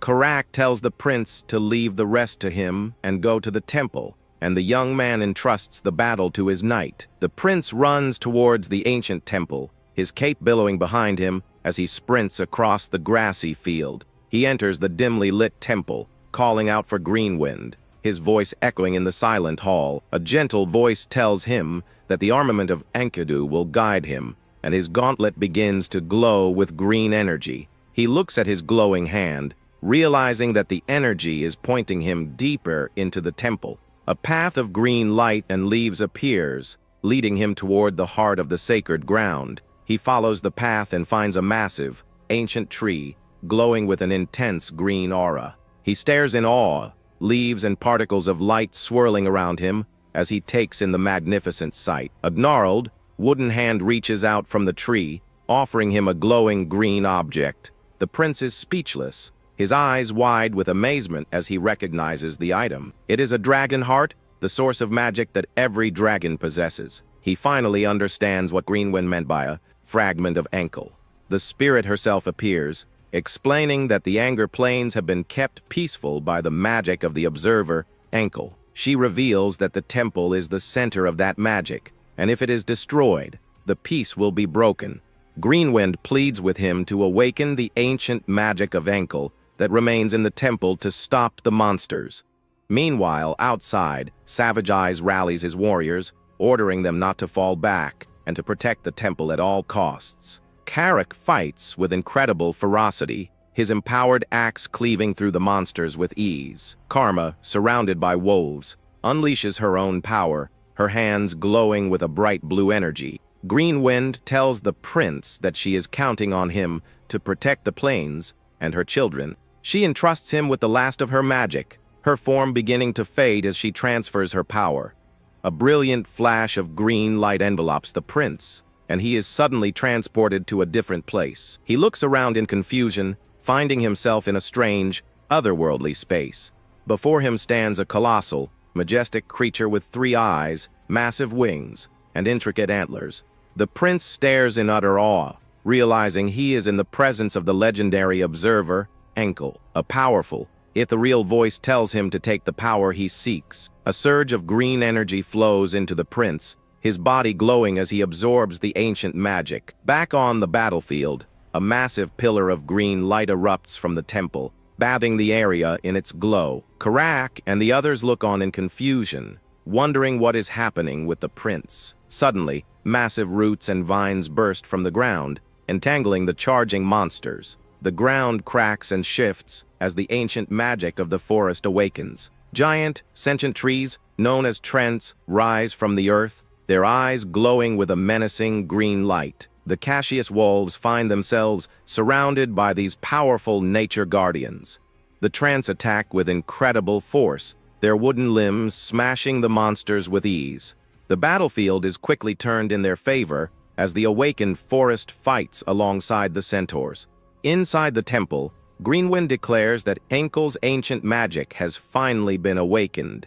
She thanks the prince for his help, her voice filled with gratitude. The prince reaches out and touches the dragon heart, his hand glowing with the same green energy. As he absorbs the power, a halo of light forms above Greenwind's head. The spirit is shocked, wondering why Ankle's magic power is flowing into the prince instead of returning to the land. The young man is overcome by the immense power that invades his body as he absorbs the ancient magic. Inside the temple, an overwhelming energy takes over everything around the prince. The kid can't handle the power surge and falls backward, passing out cold. He wakes up slowly, a bit groggy and wondering what the heck just happened. Looking around, he He remembers he was just chatting with Green Wind. Just then, the forest spirit floats into view and asks if her master is okay. She explains that Enkel's consciousness, which popped up last night, was so strong it knocked him out. Suddenly, Greenwind's eyes glow,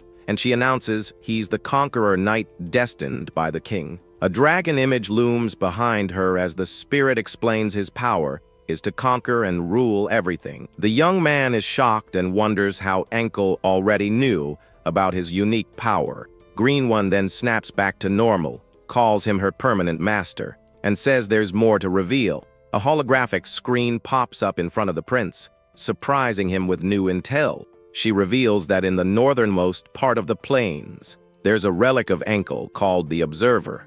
The spirit explains it's a weapon with the power of an ancient dragon, just like his gauntlet, and it's called the Shield of Life. A flashback starts from over 1,000 years ago, when Enkel gave the shield to the bravest centaur warrior. That warrior led the centaurs in many battles without a single scratch, but he wasn't invincible. While sleeping, he was attacked by a woman sent by someone who coveted the shield. Since nobody else could use the artifact, his subordinates buried him with the shield in a tomb to the north. Over time, the Shield of Life became a legend, and the centaurs renamed it in honor of the warrior. The new name of the legendary shield was White Eagle, an incredibly powerful weapon. Greenwind confirms the name, and the prince is shook because this weapon only existed in the game's history books. The prince thinks about how not even veterans found this shield, and now he finds out it's an ancient dragon weapon. With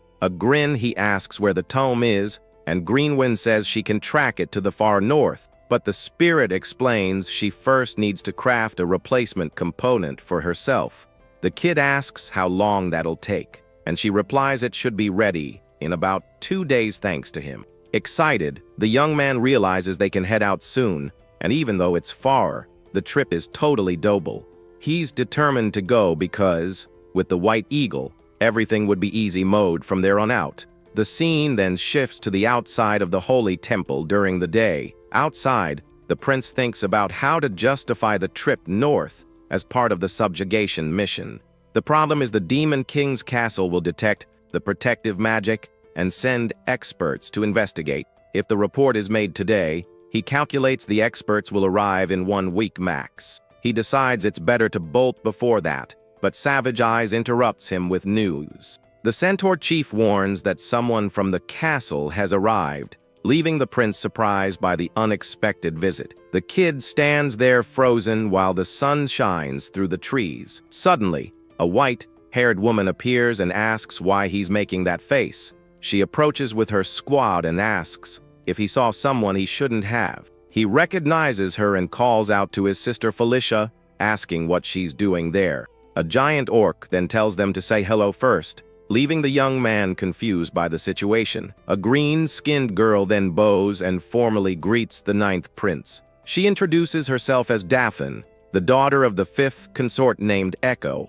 The MC recognizes the name and remembers Daphne is a dryad born as a druid. The prince remembers that Daphne is one of the 3 consort's daughters who must be protected at all costs. Felicia explains she's a capable druid and can help with the mission related to the guardian spirit. With that, the young man realizes the girl's importance and decides he needs to make a good impression on her. He then asks his sister what she's doing there, since her mission was in the Zishuka Mountains. The lady steps closer and warns him that he's starting to draw way too much attention. She says the mission wasn't that hard, but finishing it in 2 days instead of 2 weeks was shocking. Plus, so many weird events happened that everyone got worried about his safety. The kid stares at her and asks if that's why she came all the way out here to find him. A bit embarrassed, she says it wasn't just that, but also because of the temple magic and the monsters. He smiles, noticing she has a warm side, and thanks her for her concern. Then Felicia changes the subject and asks what his plans are for the future. The young man says he's going north to hunt down Cassius remnants, but his real goal is the White Eagle. At that moment, the centaur chief declares he's coming along since it makes sense for him to join. The kid is a bit surprised by the warrior's offer, but ends up agreeing with the idea. Felicia decides to tag along too, saying it's better to investigate live Cassius than dead ones. He thinks he's excused to go north, just turned into a legit mission for everyone there. Karak watches the situation with a serious face, sensing things are about to get messy. The scene skips ahead a few days, showing a mountainous landscape under a clear sky. Suddenly, a Cassius wolf appears, roaring menacingly at the group. Karak and the other warriors prep for combat. Karak smiles, satisfied, because just as he expected, things were about to get complicated. The orca's instincts were right as a pack of Cassius wolves emerges to attack the group. Immediately, the elf and centaur warriors get into battle formation to fight the beasts. Suddenly, one of the wolves charges straight at the prince, who braces for impact. But the young man dodges easily, wondering where these creatures suddenly came from. He's confused because he thought they wiped out all the monsters last time. To make matters worse, winged creatures looking like gargoyles show up flying in the sky. The MC recognizes them as geists and realizes this is going to be a troublesome group to fight. With a green glow in his eyes, he says the enemies aren't the only ones who can fly. Then the kid activates Wind Blessing and starts floating, his body lighter and faster. Greenwind in her fairy form is shocked and asks how he can use her magic. Ignoring the question, the prince flies at high speed toward the flying monsters. One of the geists stares at him in surprise, not understanding how that kid is flying right at him. The young man then uses his explosion fist and lands a powerful punch right on the monster's face. The impact is so strong the creature is launched away with devastating force. Still in the air, he stares down the other monsters and tells them to stop being annoying and disappear. The little, fairy Greenwind watches everything and questions the purpose of her existence. Meanwhile, on the ground, Daphne is alone and vulnerable in the middle of the battle chaos. She looks up with a face of pure panic as she sees one of the flying monsters. The creature dives toward her, and the girl screams in terror with nowhere to run. Luckily, Carrick arrives in time to save the green-skinned girl from the creature's attack. The orc pushes the monster away hard and yells at Daphne to focus and fight back. Meanwhile, Felicia uses powerful magic and says everything is going according to plan. With a jump, she casts her spell, crushing several monsters with giant rocks. After the dust settles, the battlefield is clear with several monsters defeated. Felicia approaches and points out a purple aura around the creatures that the kid hadn't noticed. He asks what that is, and she explains it's likely some type of curse magic. The purple aura makes them stronger, but consumes their life force and dulls their emotions. The elf concludes someone is controlling the monsters remotely with this magic. The MC is confused since they already defeated the previous manipulator and wonders who the new one is. Karak then calls his attention to Daphne, who looked super tense during the whole fight. He suggests that might have been the girl's first real battle. The young man agrees and realizes the current Daphne is way less experienced than the one he knew. The Dryad says she can feel the spirit's fear, and that the sinister power gets stronger the further north they go. Greenwind confirms the suspicion, sensing a sinister energy coming from the same direction. Savage Eyes suggests they learn more by going to the northernmost point to investigate. The kid worries because he just wanted to grab the white eagle, but things got complicated. Even so, he agrees and decides to go to the observation tower on the northern border. The scene shows a tall stone tower rising under a starry sky in the darkness. The whole group gathers at the top of the tower, looking at the horizon. From the top of the tower, they spot a huge concentration of purple energy, with hundreds of enemies gathered. Felicia explains that only a high-level undead like a lich could control that many. Suddenly, Daphne falls to her knees, feeling the crushing weight of the sinister energy. Karak helps her up and asks if she's okay, and the girl stammers a yes. The elf explains the sinister energy is very direct, and since Daphne is half spirit, it hits her hard. The prince realizes their forces aren't enough against such a powerful enemy and suggests a retreat. Just then, Felicia senses something approaching, and her expression shifts to total alert. She warns everyone that someone is coming their way, leaving the kid confused by her reaction. He looks at his holographic map, wondering who could be approaching so suddenly. On the map, he sees several red enemy dots, but a group of blue dots catches his eye. Then Karak points to the sky and tells the prince to look in that direction immediately. Several gigantic fireballs are falling from the sky directly toward the tower. The MC looks up with a face of pure panic, seeing the imminent attack. He realizes it's a trap and screams for everyone to get out of the tower as fast as possible. The meteors hit the tower directly, causing a devastating explosion that destroys it completely. The structure collapses amidst fire and smoke, while the enemies watch from afar. The meteor shower continues to fall mercilessly on what's left of the observation tower. With a shocked face, the kid grinds his teeth in anger seeing the surprise attack. He lets out a yell, since it's a trap, and warns everyone to run. The tower is completely destroyed by the force of the flaming meteor's impact. Karak shouts in pain as he gets hit by tower debris, but manages to protect his teammates. Felicia jumps into action quickly, with a determined look on her face. She uses her wind control magic to cushion everyone's fall and save them from the explosion. Tower debris falls around them, but no one gets hurt thanks to the elf's intervention. After the dust settles, she asks if the prince is okay, and he confirms he is. Savage Eyes thanks the sixth princess, because they all survived thanks to her magic, but she warns it's too early for thanks, since the number of enemies is huge. They are surrounded, and the elf asks them to buy her some time to open a gap in the enemy defense. She concentrates her magic energy, preparing to cast a powerful spell. The kid watches her with admiration and concern, whispering her name. He draws a glowing dagger, and says he'll buy as much time as possible too. Then the young man uses his skill under the king's banner, buffing all his allies. The warriors feel a sudden power flowing through their bodies, and are shocked by the sensation. Greenwind asks if he's really going to fight, and he confirms with determination. The MC says he has no choice but to trust Felicia while she preps. His Earthshaker gauntlet materializes on his arm, glowing with immense power.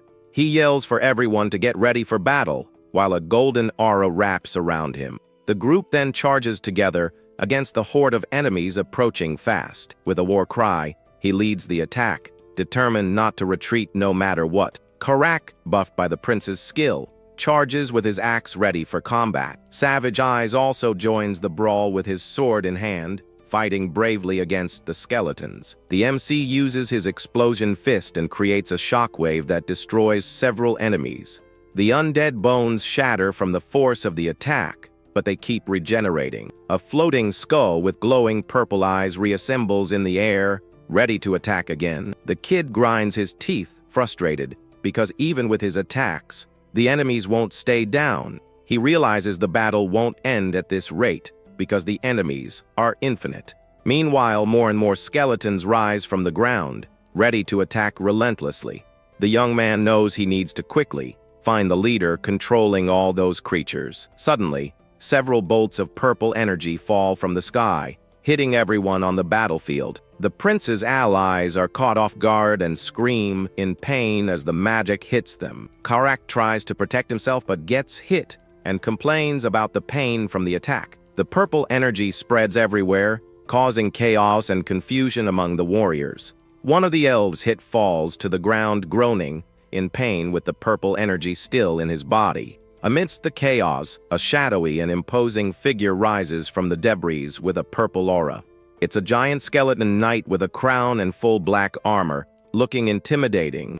The MC spots him from afar and identifies him as the leader of that whole army. Savage Eyes takes advantage of the distraction and charges with a war cry at the giant knight. With a determined look, he jumps and lands a powerful blow with his sword. But the skeleton knight blocks the attack easily and launches him away with a single strike. Karak sees the scene and runs to help his ally, shouting the skeleton knight's name. But the orc is also hit and thrown back by the enemy's crushing force. He grinds his teeth in pain and frustration at being taken down so easily by the monster. The skeleton knight then jumps and unleashes a sword strike that cuts the ground with force. Karak manages to defend with his axe, but the impact throws him back violently. The MC takes the opening and rushes at high speed toward the giant knight. He thanks the enemy for coming to him, and says this is the end of the line for the monster.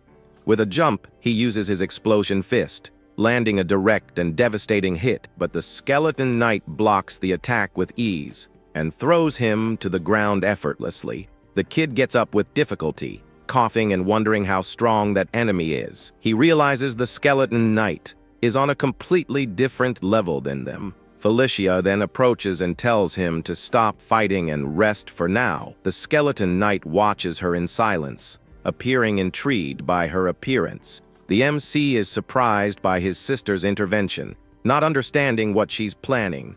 The elf positions herself in front of him and says from now on she'll be the monster's opponent. With a defiant look, she taunts him, calling him Skull Face, and invites him to fight. She floats in the air while a glowing magic circle forms above her. Then the young woman launches a powerful energy blast that hits the skeleton knight squarely.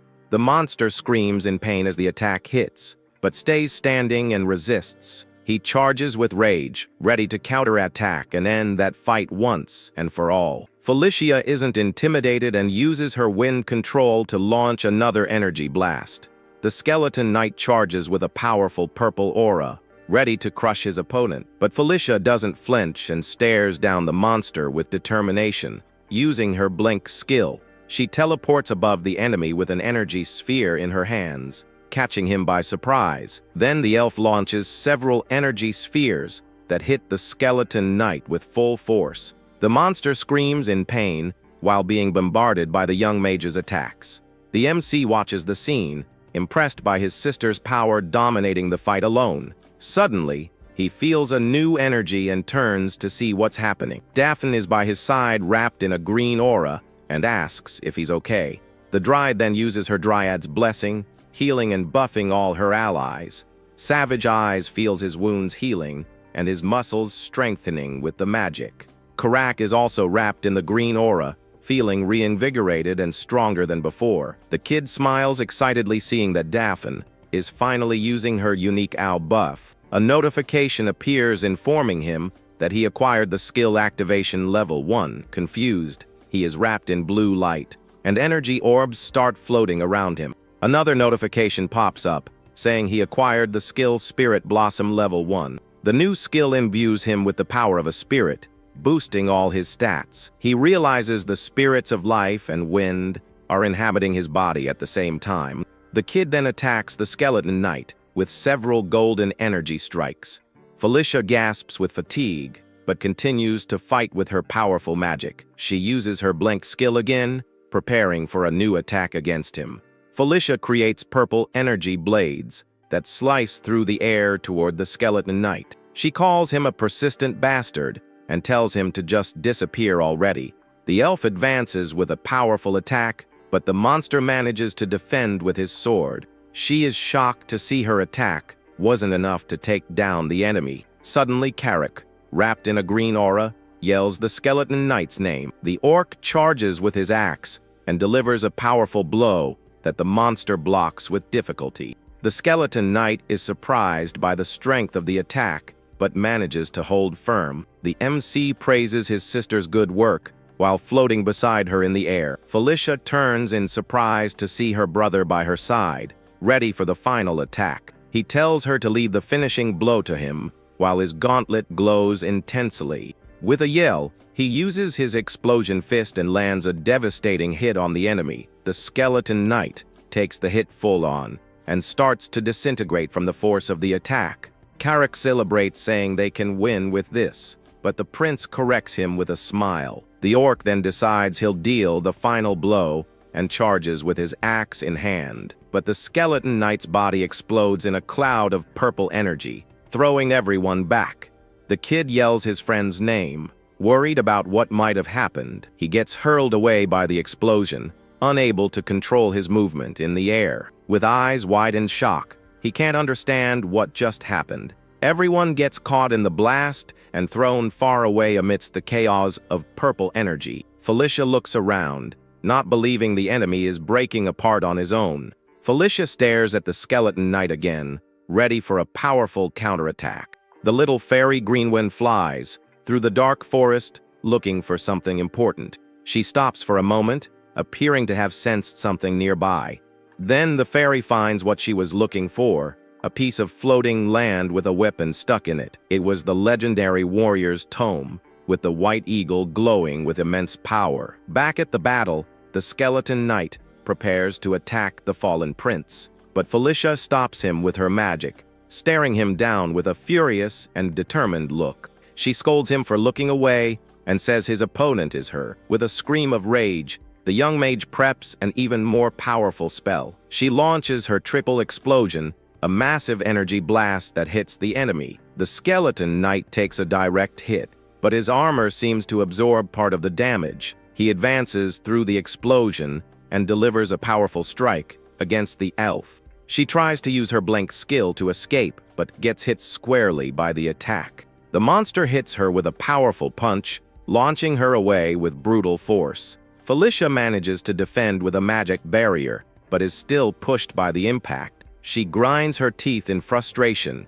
seeing the enemy is much tougher than expected. The skeleton knight then launches a purple energy blast that hits her barrier. The barrier shatters on impact, and the elf is thrown back again. The monster then summons an army of undead to attack all his enemies. Amidst the chaos, the MC is lying on the ground after those attacks from the Bad of Bones. While the MC is unconscious, a mysterious voice calls him master and asks him to get up. He wakes up in a green space and wonders what's going on. Not understanding the situation, Greenwind appears and tells him to hurry up and awaken Enkel's power that's inside him. Confused, he asks how he could use Enkel's power without knowing how to activate it. An intense green light glows in the sky, and he looks up surprised by the phenomenon. The forest spirit reminds him of something important, holding a glowing artifact. Meanwhile, the young man lying on the ground mutters the word, dragon blood, seeming to have a revelation. A green and blue energy descends from the sky like a comet toward the battlefield. Felicia and the other warriors are surrounded by the undead, fighting desperately. The green energy spreads across the battlefield, healing allies and strengthening them. Felicia looks back and sees her brother lying on the ground wrapped in a green aura. He stands up with difficulty and wonders what happened, while the energy wraps around him. Suddenly, the white eagle shield appears in front of him, glowing with immense power. He asks how that's possible, and the little fairy Greenwind appears by his side. She explains she searched for the tome and managed to make the shield recognize him as the new master. The kid thanks her, and the fairy says he can praise her later because there's something more important. The skeleton knight turns to face him with his sword in hand, ready to attack. The monster charges with incredible speed, leaving a trail of purple energy behind. The prince tries to react, but the enemy is much faster than he expected. He wonders why the skeleton knight is moving so fast. The skeleton knight launches a purple energy blast that the MC blocks with the shield. Felicia screams her brother's name, worried as she sees the headless body of the enemy. But the prince appears floating in the air, wrapped in green light and with the shield in hand. He holds the white eagle firmly, feeling the artifact's power flowing through him. The fairy Greenwind explains that Enkel's fragment turned his body into a hybrid. She asks if he can feel the new power that was added to his transformed body. Enkel's magic, preserved in the shield for 1,000 years, now flows through the young man's body. He feels the incredible power and says the sensation is simply amazing. The skeleton knight stares at him with his purple eyes glowing with silent fury. The MC taunts him, calling him bonehead, and invites him to continue the fight. With a confident smile, he says this time he's gonna crush him for real, no mistakes. He then launches a green energy blast from the shield that destroys several enemies nearby. The green energy spreads across the battlefield, decimating the undead army. Felicia watches the scene in shock, not believing what she's seeing. The skeleton knight roars in fury and charges with his sword raised, ready to attack. The MC uses the shield to block the attack, and the legendary weapon glows intensely. The shield then transforms into several green energy blades that rush the enemy. The blades combine to form an energy bird that flies at high speed. The skeleton knight turns to attack the bird, but the prince distracts him with a taunt. He takes the opening and uses his explosion fist, landing a hit on the monster. The skeleton knight roars in pain as he gets hit full on by the fireballs of the attack, but the prince manages to protect himself with the shield, blocking most of the damage. He then advances with a green aura emanating from his body, ready for the counterattack. With a quick move, he launches a green energy blast that hits the monster. The shield glows intensely as the energy spreads across the battlefield. The skeleton knight is hit by several green energy blades that pierce his armor. He screams in pain, feeling his body being cut by the kid's relentless attacks. The MC jumps in the air and preps his next attack with his gauntlet glowing. With a determined look, he focuses his energy for a final and devastating blow. He uses his giant piston skill and lands a powerful punch on the enemy's chest. The skeleton knight grinds his teeth in pain, feeling the crushing impact of the attack. The young man says it ends there and gets ready for the mercy kill. With a flick of his fingers, he concentrates the green energy into a single point. He fires an energy beam that pierces the monster's chest with incredible force. The skeleton knight's body starts to disintegrate as the energy consumes him. The other undead look on in shock, seeing their leader being defeated. A notification appears informing him that he defeated the boss Skeleton King Vakarova. The kid levels up twice, feeling the power flowing through his body. With a confident smile, he acquires the title Kingslayer Level 1. Felicia warns him about the Bad of Bones curse, so she suggests they run. Later that night, the group gathers around a campfire to rest and chat. Felicia asks if that's the White Eagle shield, and the prince confirms with a nod. Savage Eyes and Karak are impressed to see the weapon's legend was real. Daphne says she can feel a powerful life force coming from the shield, and that it hasn't revealed its full power yet. The MC realizes the shield is limiting its power to match him. Felicia says the shield belongs to him, and she won't report this to the castle. Savage Eyes then approaches and acknowledges the young man as the successor of the great warrior White Eagle. The centaur chief promises they will stand by his side whenever he needs help. The kid smiles and says he'll count on their help in the future too. Suddenly, he remembers something important he had almost completely forgotten. He realizes there's still some fun time left and looks at the warrior's tomb. Inside the tomb, he finds a chest full of treasures and gold coins. But Greenwand appears and says it's not over yet because he hasn't praised her. Karak gets spooked by her appearance, and the prince apologizes for forgetting. He pats the fairy on the head and thanks her for her help in the battle. She forgives him but asks him to praise her, more to make up for forgetting. The kid agrees and praises her, saying she's the best of all and the most amazing. With the battle won and the treasure found, the incident in the north finally comes to an end. But the MC still feels uneasy in his heart with some doubts. He wonders if Vakarova was really the cause of the purple aura, or if it was something else. He also questions how the enemy knew the secret of the small sanctuary in the forest. With a serious look, he realizes there are still many mysteries to be solved. Although nothing is certain, he promises that one day, he'll discover the true identity of the purple aura. After returning from the northern border, days passed quickly for everyone in the group. Savage Eyes prepped his warriors to go north and wipe out the remaining Cassius. The prince joined them, and it took about 15 days to eliminate the entire pack. Back at the Demon King's castle, life goes on as normal in the imposing fortress. Felicia watches her brother and comments that he looks even stronger than before. He smiles and says he's in his growth spurt, and it's natural to get stronger. He then asks how the sanctuary investigation went, and she replies it was so. But the elf says she found something amazing during her investigation at the site. She discovered the magic cast in the sanctuary was from Enkel, one of the 6 ancient dragons. The kid fakes surprise and says that's amazing, so he doesn't raise suspicions. Felicia stares at him suspiciously and asks if he already knew that, but he denies it quickly. The little fairy Greenwend appears and says he looks weird trying to hide it. The scene then changes to the imposing Demon King's castle with its Gothic towers. Upon arrival, Felicia is greeted by a group of elf girls, calling her name excitedly. They greet her affectionately and ask how she is and if she's eaten. Karek watches the scene and comments that nothing has changed around here, and the prince agrees with him. Greenwind asks if it's okay to leave the plains like that, and the kid replies the only ones who change were them. Karek approaches the prince and asks if he did something wrong to attract so much attention. He points to a group of female elves staring at them with hostile and suspicious looks. The MC recognizes them as succubi and wonders if they're from Anastasia's group.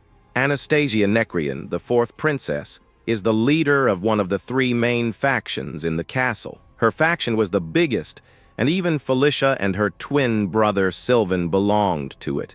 The kid realizes the news about the events in the plains reached her. With a confident smile, he tells Karek to get used to this kind of attention. The scene then shifts to the merit office of the Demon King's castle. Isabella, the office rep, informs that the prince's merit level went up to 10. She also says he now has access to the treasure vault, leaving him excited. With a smile, he asks if they can go spend a little money for the first time. They arrive at the arsenal and are informed they can access the first treasure vault. Igor, the arsenal manager, explains they can buy equipment with cash instead of points. He then lets them explore and choose whatever they want in the place.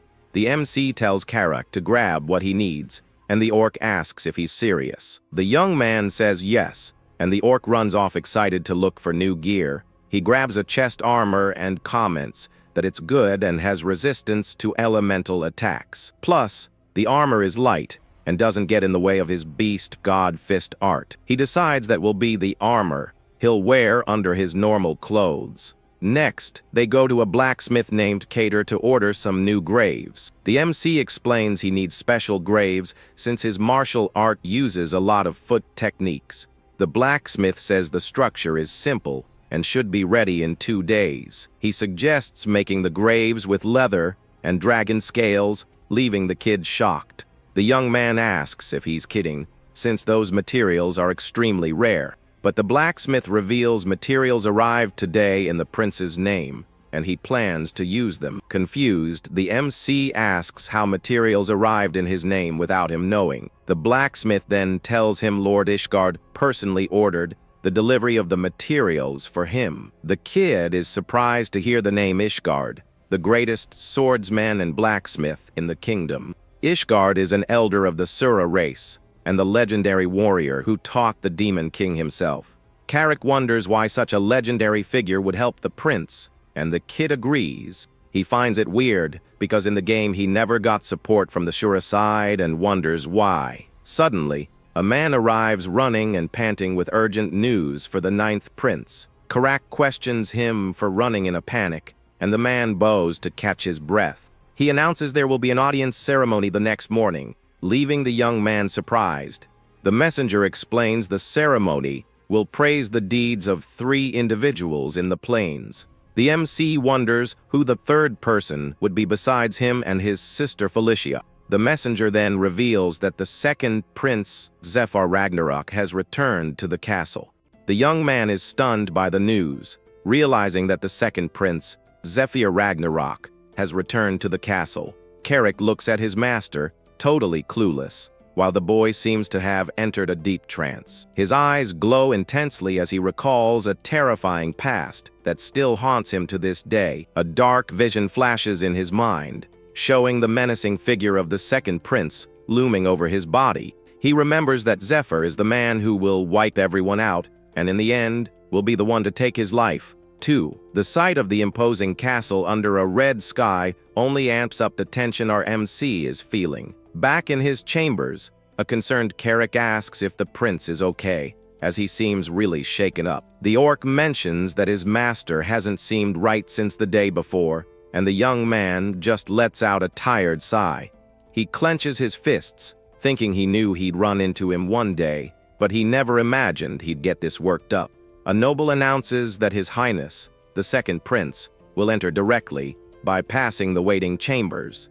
Carrick grumbles that Zephyr is special in more ways than one, but his attention is diverted by someone approaching. Felicia shows up and tells Shutra that the credit he earned was a big deal too, so he shouldn't let this get to him. Hearing his sister's words, the young prince pulls himself together, telling himself not to be discouraged. With an encouraging smile, she invites him to show everyone the best they can do together. Then, the herald announces that the audience ceremony is about to begin, and the grand throne room is revealed. Seated on his imposing throne, the Demon King watches everything with a serious and powerful expression. From behind the throne, we see the court assembled as the princes and the princess approach for the ceremony. The herald announces the entrance of the 6th princess, Felicia Doomblade, and the 9th prince, Shutra Ignis. He walks forward, wondering how he's going to handle what's next. If he's already this nervous, he glances up at a balcony where another mysterious figure is watching the ceremony intently from a distance. From the balcony, the 4th princess, Anastasia, and the 1st prince, Ball, watch the ceremony with interest. The woman sits with an elegant posture and a calculating gaze, analyzing every detail of the event. Our MC takes a deep breath, thinking that he needs to overcome this challenge that has always haunted him. Just then, the announcer calls for everyone's attention, stating that the next prince will make his entrance. She then announces the arrival of the 2nd prince, Zephyr Ragnarok, whose silhouette appears in the illuminated doorway. His steps are firm and confident as he strides through the hall toward the throne. The young man stares at him intensely, thinking that they've finally come face to face. A close-up on Zephyr's face reveals a piercing gaze and a subtle, arrogant smirk. He's the main character of the Demon Realm arc and one of the most feared opponents in the game. The 2nd prince, Zephyr Ragnarok, walks with a powerful aura that fills the entire room. The woman with the glasses then begins to announce the prince's achievements, starting with Zephyr's. As expected, his accomplishments were so impressive they could have justified the ceremony all on their own. Shortly after, Shutra and Felicia's achievements are announced, and the incident at the border draws some attention. However, that wasn't the highlight of the day. It was the Demon King who calls Shutra forward and gives him a mission. Felicia is taken aback, looking at her younger brother, not understanding their father's sudden move. Up on the balcony, Anastasia also seems intrigued by the unexpected twist in the ceremony. Even the mighty Zephyr, who had seemed indifferent, now watches the scene with a newfound interest. Everyone in the throne room falls silent, as this was a completely unprecedented situation. The boy turns pale and stammers, unable to believe what he just heard from his father. The mission is revealed: to explore the Thunder Fortress in the Dwarf Kingdom. The mission details that a path to the Thunder Fortress was discovered during a mining operation. The announcer hands him a map and says he has 7 days to depart, and the young man thinks to himself that he knows this place all too well. He remembers that when he played Night Saga, the fortress was one of the main strongholds of the Dwarf Kingdom. In a separate room, he finds out the mission originally belonged to General Kashubal's exploration unit, but he failed. The woman warns him to prepare adequate countermeasures, as the cause of failure was gas poisoning. The boy tenses up, wondering what the heck is going on for him to receive such a dangerous mission. He remembers that Kashubal was a general of draconic lineage, so how is Doubt supposed to succeed where a dragon kin failed? The young man questions why they didn't give the mission to Zephyr, who also has draconic blood, and feels something is off. Just then, a worried Felicia approaches and asks Shutra if he thinks he might have ticked off their father. He and Carrick are confused, and the elf explains that normally, Zephyr would be the one to take on a mission like this. She says that for a general to fail, the mission must be incredibly difficult and far too dangerous for Shutra. The young woman asks if he agrees, and the boy, still a bit dazed, nods without much thought. Then, with a blush, she firmly declares that she's going with him to ensure his safety. Evening falls over the city as the princess's decision hangs in the air, changing the course of the mission. She turns to her brother with a determined look and repeats that they will go on this journey together. Carrick points out that the prince hasn't even answered yet, and an irritated Felicia snaps at the orc to shut it. Our MC smiles and thanks Felicia, accepting her help and saying they'll go together. Suddenly, another person approaches and suggests that, if it wouldn't be too forward, he'd like to accompany them as well. A blue-haired young man with a gentle smile asks if his company would be acceptable to the 9th prince. Felicia and Shutra turn, and the elf recognizes the newcomer, calling him Kadyrov. The young prince turns down Kadyrov's offer, saying that the mission members have already been decided. Kadyrov understands and bids them a polite farewell, apologizing for the intrusion before walking away. Felicia questions Shutra's decision, since Kadyrov is one of the few male sirens and would be a huge asset. Our MC agrees that she's not wrong, as Kadyrov is one of the strongest magic-type sirens. In a secret location, Kadyrov teleports using his blink ability, appearing in another room. The young prince reveals that the guy is secretly a fanatical follower of Anastasia. The siren's skills specialize in infiltration and espionage, so he appears to deliver his report. Our MC smirks, thinking that if they even sent Kadyrov, it means they're seriously worried. He mentally addresses Anastasia as she holds a wine glass in her chambers. The princess remarks that her younger brother seems to be much more cautious than she expected. Back at the mansion, Felicia asks Shutra if he knows anything about the Thunder Fortress. He explains that it was home to hot-blooded dwarves who fought against dragons, but Carrick interrupts him. The young man clarifies that the High Kingdom of Dwarves from the fortress fought dragons to protect their cities.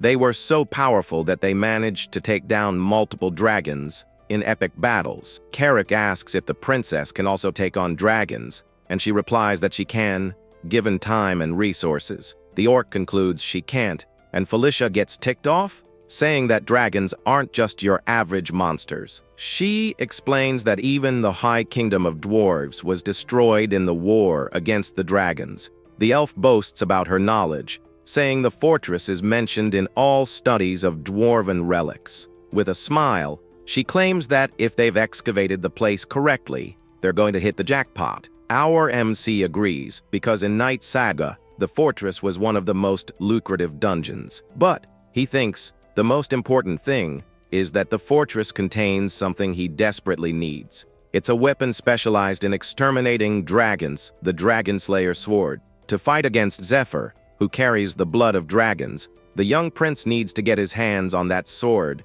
no matter what. Days later, the group arrives at a large, rocky mountain at the entrance to dwarven territory. Our MC receives his new dragon-scale graves, which boost his strength and agility. With his new gear, he feels confident and excited for the mission ahead. The young man asks if everyone is ready, and the team, including Felicia and Carrick, prepares to move out. With his mask on, he gives the signal for them to start moving toward the fortress. They enter a dark tunnel, lit only by a few lights on the ceiling, creating a tense atmosphere. The team advances in a single file line through the dark, damp passage, on alert for any potential danger. Carrick warns that the fog is getting thicker, but the prince corrects him, saying it's toxic gas. Felicia suggests they proceed slowly since there's no time limit, and Shutra agrees with the idea. The orc comments on the strange color of the gas, asking if it isn't supposed to be yellow. Suddenly, a few members of the team start coughing, feeling the effects of the poisonous gas. They collapse to the ground, revving in pain, putting the others on high alert and into a state of confusion. The prince and Felicia wonder what's happening as they try to help their companions. The elf realizes that the type of toxic gas has suddenly changed and prepares to use her magic. She summons the winds, creating a vortex of pink energy around her to disperse the gas.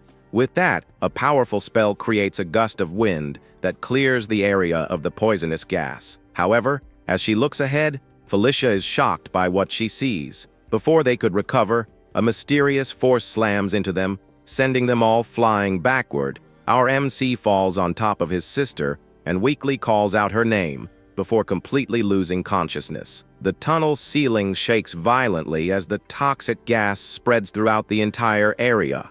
Lying on the ground, all the team members are unconscious and vulnerable to any attack. At that moment, 3 shadowy figures with glowing eyes and sharp teeth emerge from the darkness. One of the creatures takes a step forward, revealing a monstrous, spiky paw. The monster's close in on the group, and the last thing our hero sees is the creature's approaching as he lies helpless on the ground. A monstrous, spiky paw slams onto the ground, kicking up dust. Moments later, a shadowy creature with glowing eyes appears in the middle of the hall. The monster then lets out a furious roar, baring its sharp fangs. Suddenly, an enemy appears, shrouded in purple energy, accusing them of having taken out a general. The summoned creature seems confused by the accusation and raises its green energy axe. However, a green light strikes the monster dead on, beginning to completely dissolve it. The energy is so strong that the creature's body is destroyed in seconds. We then see our hero with a floating shield, which praises him for his convincing performance. Right after, the green energy spreads out and destroys all the other monsters, who scream in agony. One of them looks on in shock as its body is slowly disintegrated by the light. The creature tries to fight back, but the green energy consumes it completely, leaving no chance of escape. And just like that, our MC raises his shield, which emits the powerful, annihilating green light. He then looks down at the bodies on the floor and remarks that they used some pretty potent poison. With a smirk, our boy says he could have been in trouble, but his resistance has leveled up. However, the ceiling starts to shake and crumble rapidly above them. Our hero looks up as chunks of the structure rain down around him. With a sweat drop, he wonders what's happening this time. A giant door materializes behind him, and he thinks the situation is getting absolutely ridiculous. He then orders Green Wind to stay behind and protect the others, and she simply agrees. With a determined look, he mentions Dragon's Blood and says they need to get out of there. Our hero then scoops up the unconscious girl in his arms as a purple aura envelopes him. Next, he leaps through a giant door, smashing through everything in his path to escape. With a focused gaze, he finally finds what he was looking for on a holographic map. The map then reveals the entrance to the Thunder Fortress of Doom. Shortly after, Green Wind's shield glows with green energy, shattering the debris. She appears and warns him that the situation is not good at all, and that he needs to hurry. Our MC then holds up the falling rebel to protect his fallen comrades. He promises Carrick he'll be right back, while his friend lies out cold on the ground. His other allies are also down amidst the chaos of the collapsing structure. Finally, our hero manages to land safely on solid ground. With a sigh of relief, he sees the girls he saved passed out behind him. He then says he needs to rescue Carrick now, but his eyes suddenly go wide, because the passage he came through violently explodes, blocking the way. Desperate, our MC screams his friend's name, his face a mask of panic. Green Wind appears and tells him to calm down, but he insists that Carrick is still in there. The little fairy then reminds him of a spell he used before on the plains. Our boy pauses for a moment as a crucial memory comes flooding back to him. With a determined look, he clenches his fists and says that's exactly what he's going to do. He then extends his hand and summons his king's knights with a powerful shout. Suddenly, Carrick's face appears amidst the green energy, saved by the ability. Carrick is summoned and hits the ground hard as our hero yells his name. Immediately after, he rushes toward his friend with the collapsed passage in the background. Our boy then asks if he's okay, and Carrick seems just a little worn out. Relieved to see his friend is safe, he says, "Thank goodness." Right after, he wonders what that whole mess was about and what just happened. On top of that, he thinks about those weird things that didn't exist in the game. Meanwhile, the girls he saved are coughing on the ground from the effects of the poison. Seeing this, our hero decides he needs to put out the immediate fire first, because he needs to detoxify them before it's too late for all of them. However, more of those shadowy creatures suddenly appear, surrounding the group. With a sweat drop, he gets annoyed at the unexpected situation. One of the creatures then tries to attack him, and he realizes a whole bunch of them have shown up. So, he uses his explosive fist, his gauntlet glowing gold. The blow connects with one of the monsters while the others continue to advance relentlessly. He complains that he's already busy enough, and now they're getting in his way. The creatures then let out a menacing roar, ready for an all-out assault. At this, our hero gets fed up and tells them to just bring it. 'cause he doesn't have time to waste.